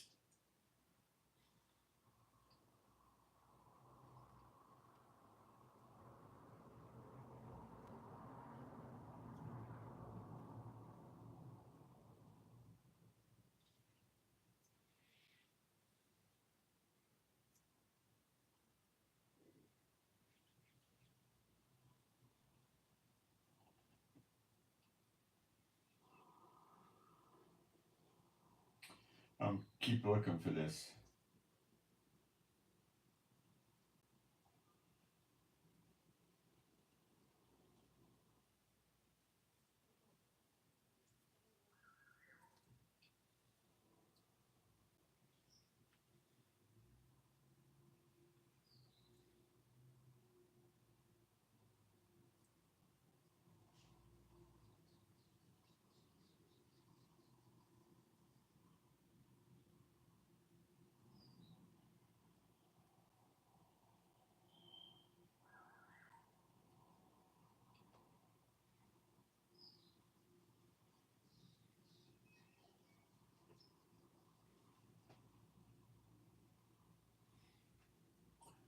Oh boy, they don't. Let me see when.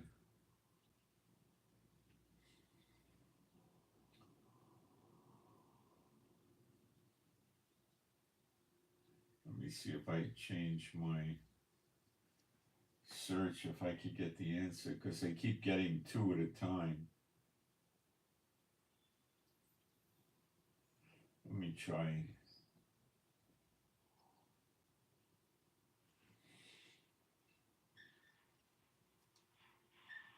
I'm looking for this.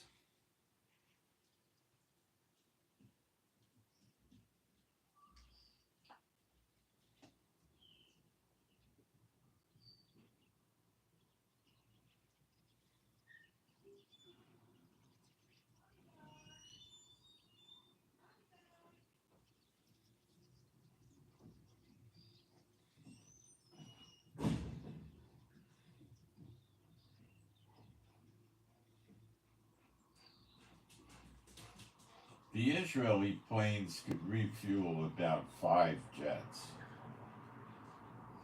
Not at the same time, but total. But I think the American ones could get higher. I think about 8.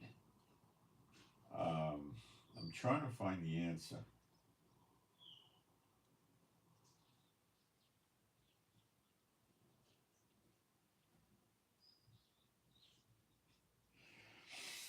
Well, I would say that they're set up with Israel, which has someplace around 7 or 8 refueling tankers. They're probably set up to refuel at least 100 or 150 jets. At least.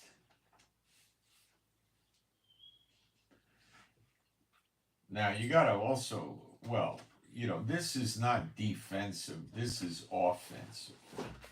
So let's not listen to the jaw flapping from the Biden administration. Let's look at their actions. People are saying they have up to 1,000 aircraft in the Middle East now, America. They got squadrons of F-22 Raptors. I believe there's 12 B-52s in the Middle East theater now. There's probably at least 20 refueling tankers. Some are in Europe and Ramstein, and some are in the Middle East, but Ramstein is not that far away from Israel. They could keep some of them there in case they need to do something in the Ukraine or Europe theater. And they could also fly them rather quickly into Israel. I would think 3.5 hours would be more than enough time for a flight from Germany to Tel Aviv or Saudi Arabia or Jordan or something like that, or Qatar, around 3.5 hours. So they are setting up to refuel fighter jets, and they got F-15s, the advanced ones. They got F-16s here.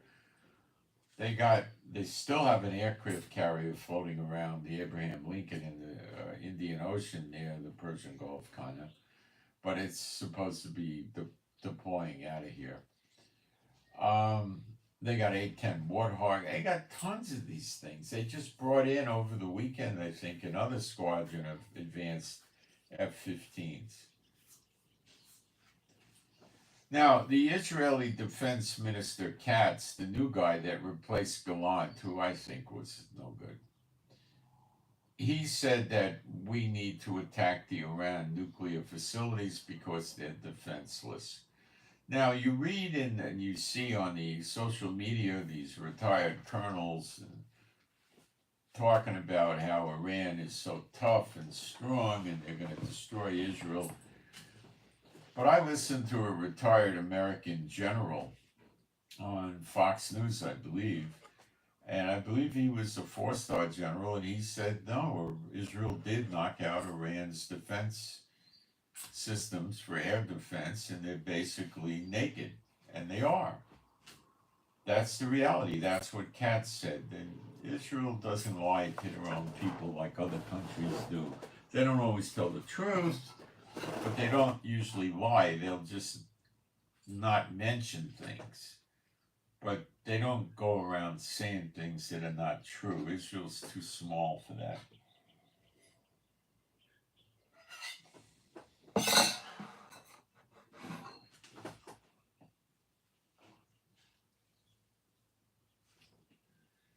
So there looks like there's going to be an attack on Iran, and they don't want Iran running the Middle East. And that's what Iran's trying to do, control the oil-producing countries. And they attack America through their proxies. The people in the Pentagon are not blithering idiots.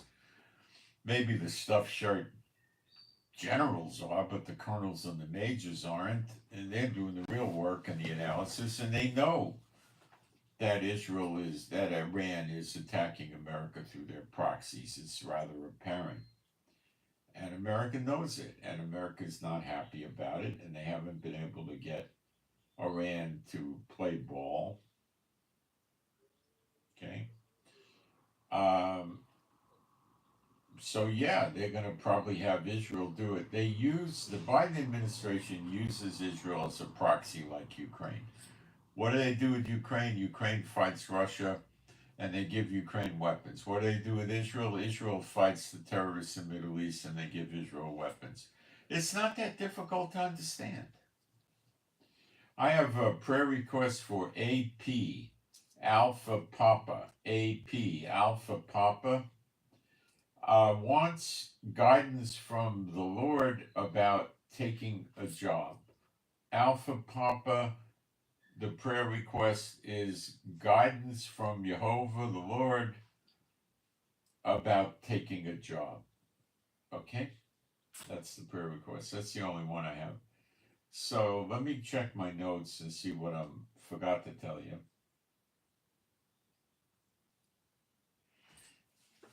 Biden might also be trying to set the Middle East on fire along with other places before Trump takes office, to give Trump a very bad inheritance. And this could be because the Democrats are thinking about, well, what if Trump really does get sworn in? Then how do we get rid of him?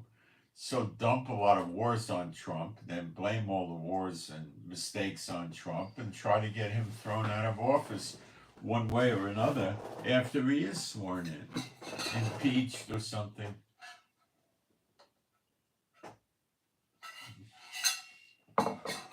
Throw America into a lot of wars. North Korea, Russia, Iran. There you go. The same guy that opened the doors to all the illegals to enter America in the tens of millions could very likely do this to Trump too. But they're loaded up for war with Iran. They're not sitting here trying to bluff Iran, and they're not bringing all these fighter jets and refueling tankers here so that the planes could take down missiles. Iran has no radar to guide their missiles anymore. That's the reality of it. Okay? Guided missiles need radar. The radar sends, they need big, powerful radar that goes a long distance. And these radars have been damaged and destroyed by Israel. Okay? I think it goes back to October 1st. They're not working, and they take a long time to reestablish. Okay? The radar paints the terrain, and it transmits, and the missile doesn't have radar beam domes and stuff. It has a receiver. It receives the radar, and then it can guide itself based on the radar painting the terrain, and they know where they're at. But they don't have any radar to do it, so that's why they're saying they're going to attack us from Iraq. We bombed the radar in Syria and Iraq just to open a corridor for us to fly into Syria, then Iraq, and then into Iran. So we need to go back and blow up some more radar in Iraq and Syria, apparently. If America is going to bomb the Iranian-backed militias in Iraq and Syria, which they've done many times, and the Houthis in Yemen, they will attack Iran. Why can't you understand that? It's easy to understand. We're destroying Iran's proxies in wholesale lumps and right now. Gaza is 99% ineffective, the Hamas in Gaza. And the Hezbollah in Lebanon are still able to launch as much as 50, 60, 80 missiles and drones a day at us. It's rather annoying, but we take them down. They're not very sophisticated. And we keep attacking them morning, noon, and night. And we keep doing it and doing it and doing it and doing it, but they had roughly 20 years to build up all these arsenals. We've demolished most of the housing near the border of Israel, inside Lebanon near the border of Israel, because Hamas was living there and they were keeping weapons in their houses. And we're bombing suburbs of Beirut, Tyre, Sidon. We're all over the place in Lebanon bombing. And it's a slow, tedious, methodical, steady process. There will be a day when they will not have their capability. There's nobody that's talking about the likelihood of a ceasefire with Lebanon or Gaza.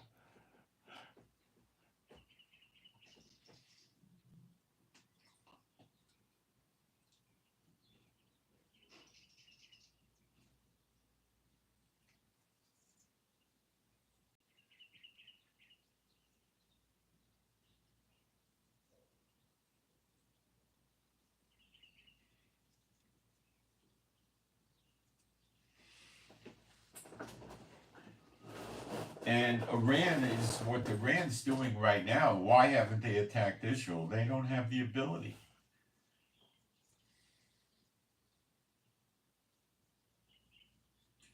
Is it that they're afraid of the Americans? No, the Americans never stopped them before. American had ships and planes here and they attacked us twice. No.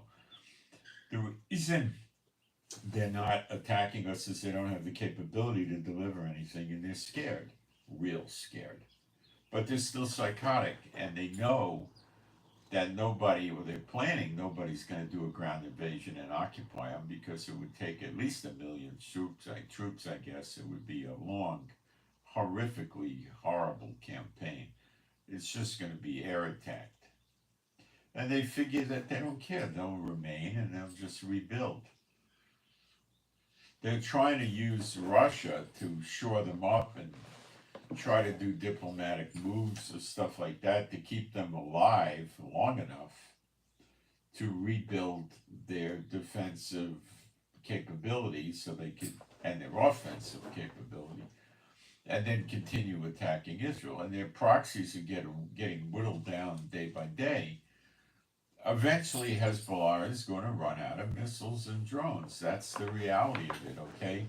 And they're also going to run out of soldiers and run out of command centers, bases, tunnels, underground facilities, storehouses, warehouses. It just keeps going down, down, down, down, down, down. Eventually it'll be down to 10%, and then it'll be down to 5%, and then it won't be anything. So we just need to be patient and just keep knocking them down day by day by day by day.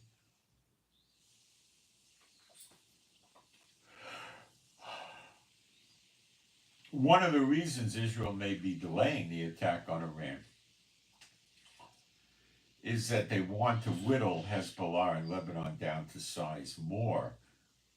Because if they could get 60 or 80 missiles out a day, if they made a dire effort because we were attacking Iran, they might be able to squeeze 200 or 300 out a day. And our aircraft are going to be otherwise distracted with Iran and looking for Iranian ships and things like that. So they probably want to weaken Hezbollah more before they attack Iran. That would be a pretty good guess.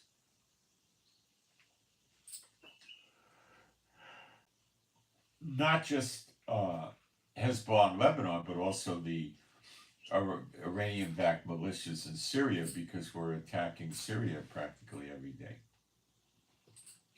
So we're trying to whittle this threat level down to size, so when we attack Iran, we can deal with Iran without having to take a lot of military assets and deal with the proxies, like Hezbollah, as well as Iran at the same time.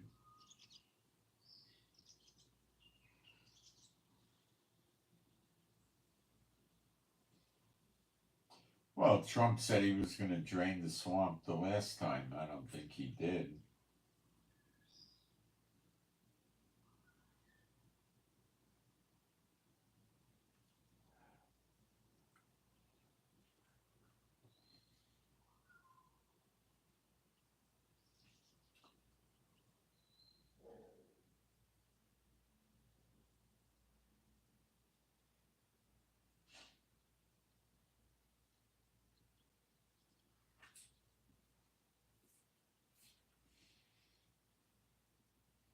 I'm in Israel. I announce that all the time. I make no secrets about it.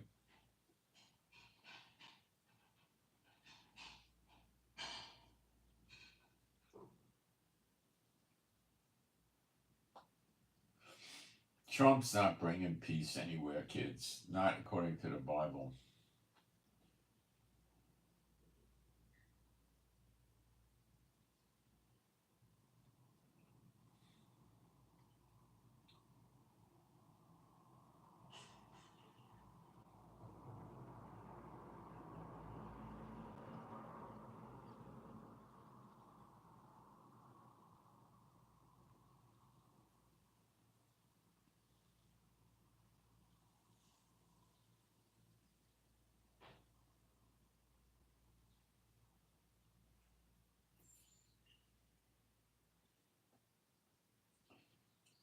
Iran doesn't want peace. Iran wants dominance.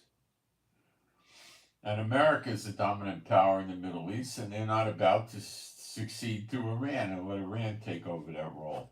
Because then Iran would control Kuwait, Bahrain, Qatar, Oman, Jordan, Saudi Arabia, oil, and cut the production back and raise the prices and bankrupt Europe and America. That's what Iran would do. It's not hard to figure out.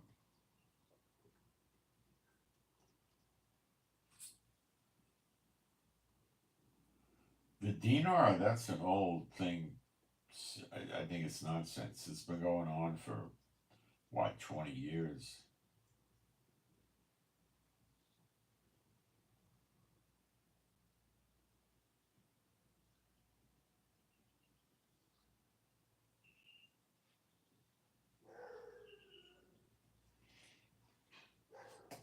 You're getting my notes here. So Trump is probably revealing all his plans to get the right-wing supporters of him in, wow, this is going to be the greatest thing. And then if the left wing in America tries to take it away from Trump, the right wing is going to rise up. And Trump wants to make that perfectly clear to everybody. And that's why he's rallying up the people with his releases of his policies in the future when he's sworn in.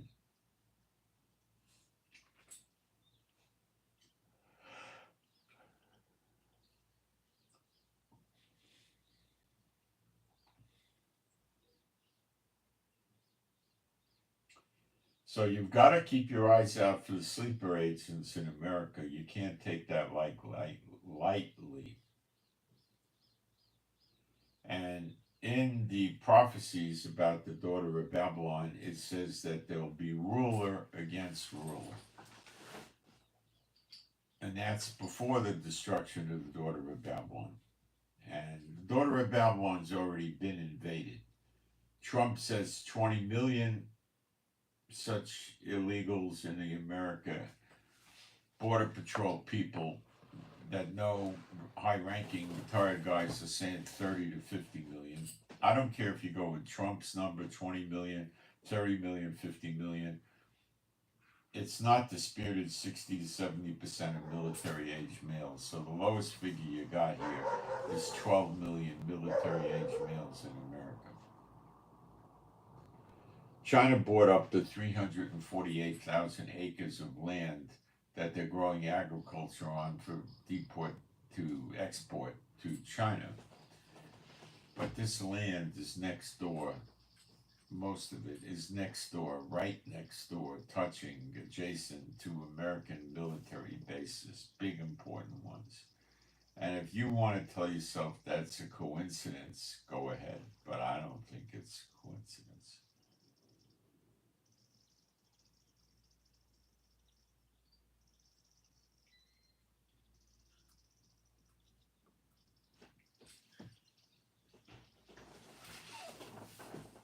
Don't take that lightly, guys. Don't take it lightly. Mysterious drones flying over American military bases. A few months ago in Texas, guys came and shot up the entrance to a base. Then they ran away. They never got caught. Why? They probably went on Chinese property nearby and hid in a barn or something with the car. Then they came back a few hours later and did it again, shot up the guards again, and they never caught them. They were probably hiding in a piece of private property owned by China next to the base.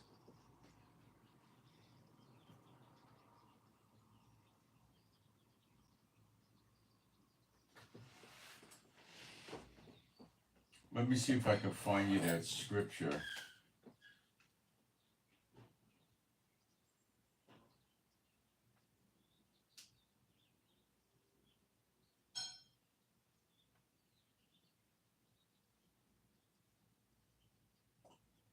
To be a ruler, you got to be in charge of something. So my guess would be governors.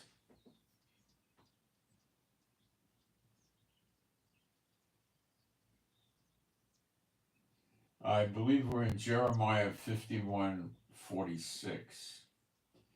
Jeremiah 51:46. And lest your heart faint, and you fear for the rumor that shall be heard in the land. A rumor shall come, or 1 year, and after that in another year shall come a rumor, and violence in the land, ruler against ruler. The word for ruler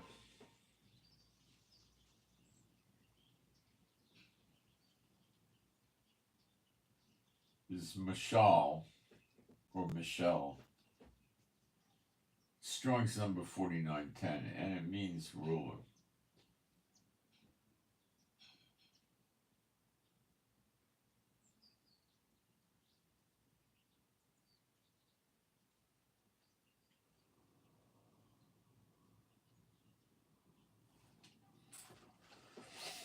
And that's going to come to pass, and I think we're there. I laid it out. Biden administration got personal reasons to protect and preserve themselves. Trump is rather going to get even with them, I expect, because that's his MO, vengeance, and they're going to do anything, as stupid as it may be, and it probably will be stupid to stop it. But remember, he's in the White House, Trump isn't, and he can do it and try it, and the people can rise up. And I think that's where you're headed. God is, this whole thing is about Israel.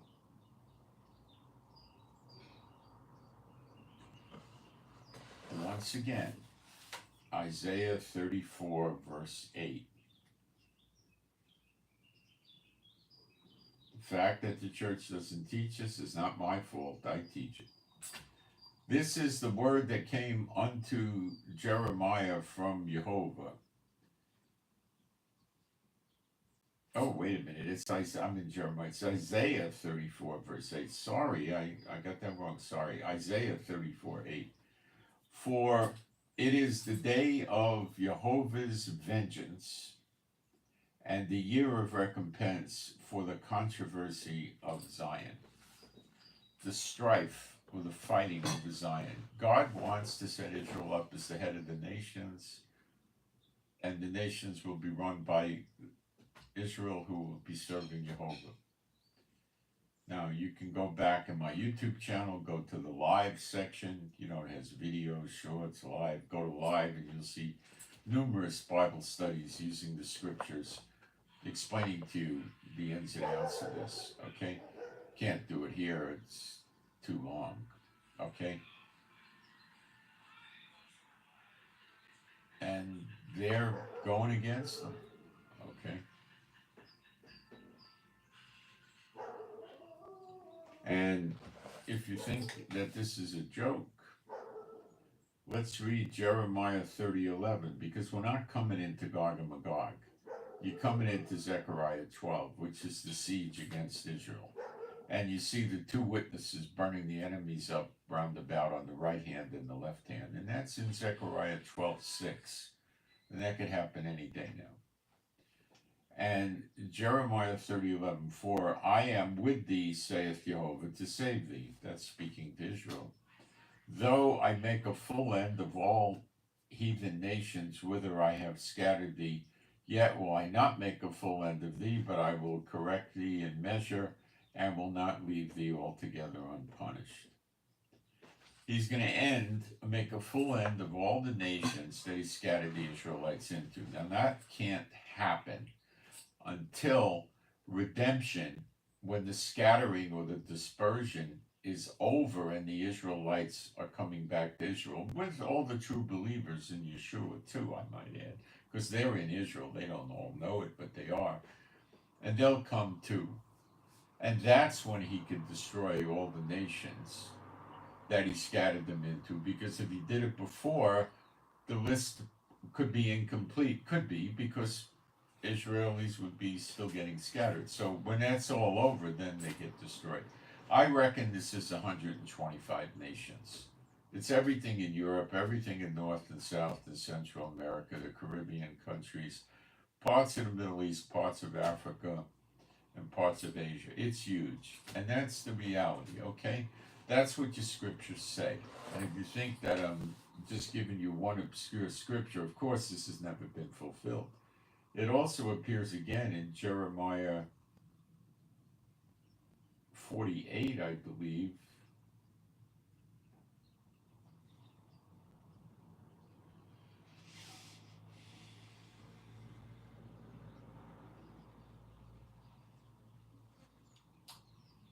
It's not 48. I'll find it. Where is it?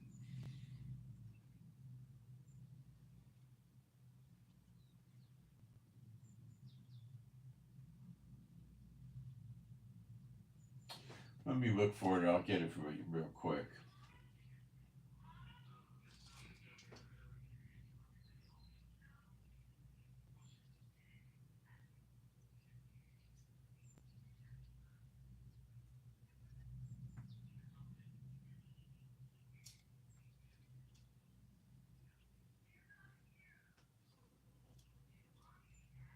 it reads very much like Jeremiah 30:11.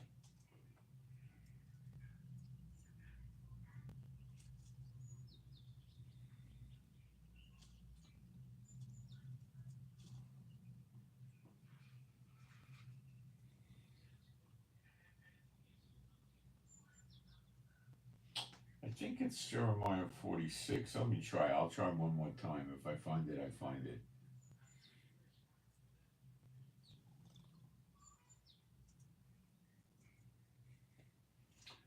I got it. It's Jeremiah 46:28. Fear thou not, O Jacob, my servant. That's Jacob was the father of the people that the 12 tribes were named after, so it's speaking of Israel. My servant saith Jehovah, for I am with thee, for I will make a full end of all the nations whither I have driven thee, but I will not make a full end of thee, but correct thee in measure, yet will I not leave thee wholly unpunished. See, Israel is going to have a cleaning out of the bad ones. And you see that in Zechariah 13:8 and 9. And it shall come to pass that in all the land of Israel, call Haaretz in Hebrew, saith Jehovah, 2 parts or 2/3 therein shall be cut off and die. That means dead. But the third shall be left therein. Now this has never been fulfilled. Why? Let's read the next verse. And I will bring the third part through the fire and will refine them as silver is refined, and will try them as gold is tried. They shall call on my name, and I will hear them, and I will say, it is my people, and they shall say, Jehovah Elohim, Jehovah is my God. They're going to be cut off, the bad ones. Who? The people that lead the bad shepherds, rabbis, messianic congregation leaders, the government, that's it. I think I'm kidding. Okay, let's go to Zechariah 12:6. This is your Bible. You can reject it or you can believe it. In that day will I make the governors, it really should be judges, or the chiefs, it would be the judges of Judah. Judah's what we have now, the land. Like an earth of fire among the wood, and like a torch of fire in a sheaf, and they shall burn up all the people round about on the right hand and on the left, and Jerusalem shall remain still inhabited in her own place, even in Jerusalem. Who do you know has fire coming out of their mouth but the 2 witnesses? And there you have it. I mean, you're going to believe it or you're not going to believe it.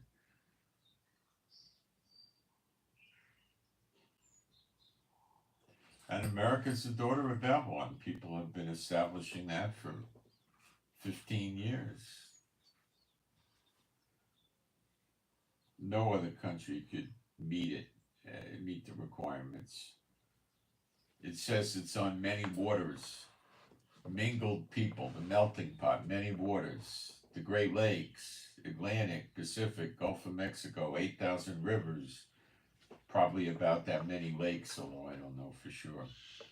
Who do they say daughter of Babylon is? Israel. It can't be Israel because in Jeremiah 50:51, they leave the daughter of Babylon and go to Israel. So how could they go to Israel when they're already in Israel? It's a joke.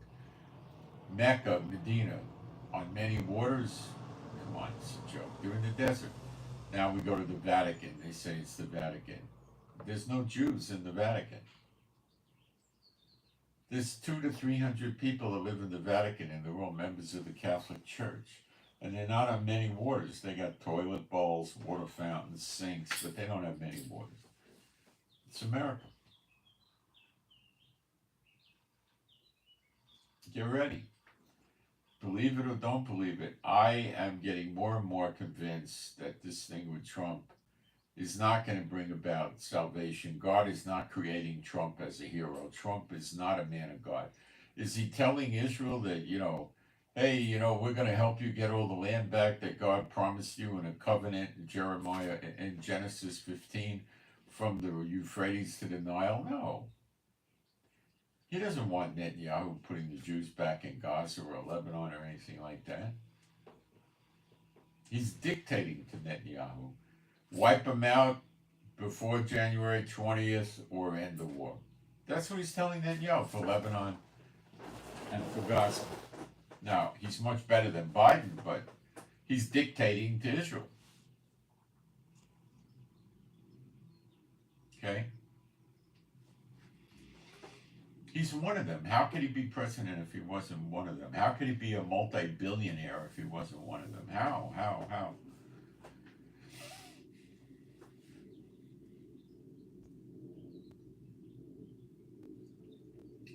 God's not going to have a man rescue Israel. The whole purpose of what's going on is to turn Israel to God. And having a savior in the White House is certainly not going to do that. So don't think this Trump thing's going to go where most people think it is. I can tell you for sure it won't. For sure. You're never going to see this develop the way that people want it to and see it. The people are not repenting and they want to be delivered. And they're not repenting.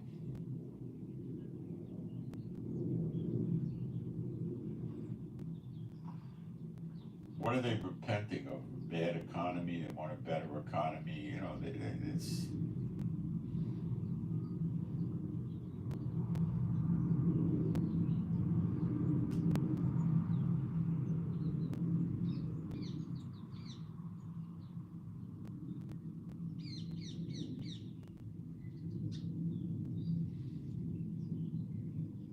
I don't know what a bulla is, so I'm going to take the post down. I'm not blocking you, but I don't know what a bulla is.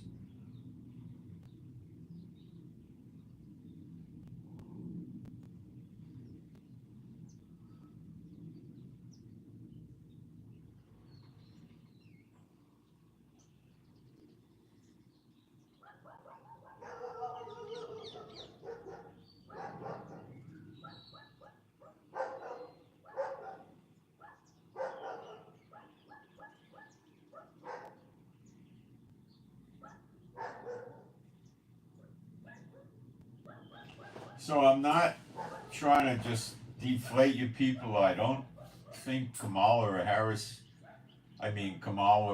Biden are worth anything at all. I think they're horrible. I think Trump would be, if God let it happen, be better for Israel economically and militaristically, but spiritually be terrible because they'd be worshiping him, so to speak, not directly bowing to him, but God sent this great Savior to us, and you know, it's not what it is. He wanted us to give the land back before. He's going to do it again. See, the Israeli people don't really understand Biden could stop Trump from being sworn in, or try to anyway, but he probably will. And, you know, they don't understand any of this, you know. They're saying God sent Trump to us. Well, when Trump was president, for all 4 years, he kept harping on us to give the land back for peace. We gave Gaza back for peace. Look what it got us. It's a joke. We're going to give the West Bank back for peace. So the next time they rise up, they'll come from Lebanon, Syria, Iraq, West Bank, Gaza, Yemen. Yeah, come on. America has an interest in getting rid of Iran and her proxies, and Israel is the proxy that they're using in this, but ultimately they're going to have to step in, and they know that. Just like with Russia and Ukraine. They know Ukraine can't really conquer Russia. They're using it as a proxy, and ultimately, in the final analysis, to finish Russia off, they're going to have to, NATO and America are going to have to go in and do it. They want Russia as weak as they can possibly get her.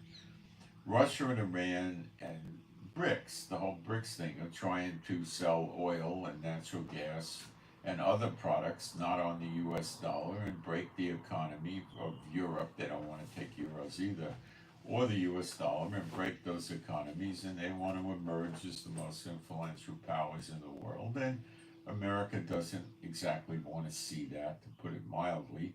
So Russia and Iran got to go. And that stops the big piece of oil sales through BRICS. China and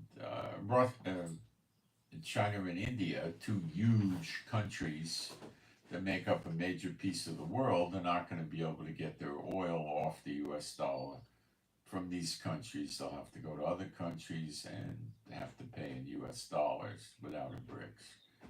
And that's what America wants. And they're on their way. But I don't believe God is making the daughter of Babylon great again, guys. No, it's getting rid of it. This is it. You can believe it or not, look around you. We're in the latter days. Okay. So that's what I got for today. And please pray for me. I'm Moshe and my wife for peace, safety, protection, healing. Keep the prayers coming from my wife for healing. They seem to be working. She keeps improving. Pray for our finances. Pray for the peace of Jerusalem. Pray for better videos. Pray for our animals and pets that are all rescues, that they be happy, healthy, and whole. And I send my shalom to all those who love Yeshua HaMashiach. Remember, guys, violence in the land, ruler against ruler. Look around you. The time is coming. If this isn't it, it'll come another way. But it's looking more and more like this is it. The Trump thing is probably going to bring this on. I could be wrong. I don't think so. Remains to be seen. It's going to happen. Is the Trump thing going to be the trigger? It looks highly, highly likely, is what I would say. Okay, I'm out. Thank you.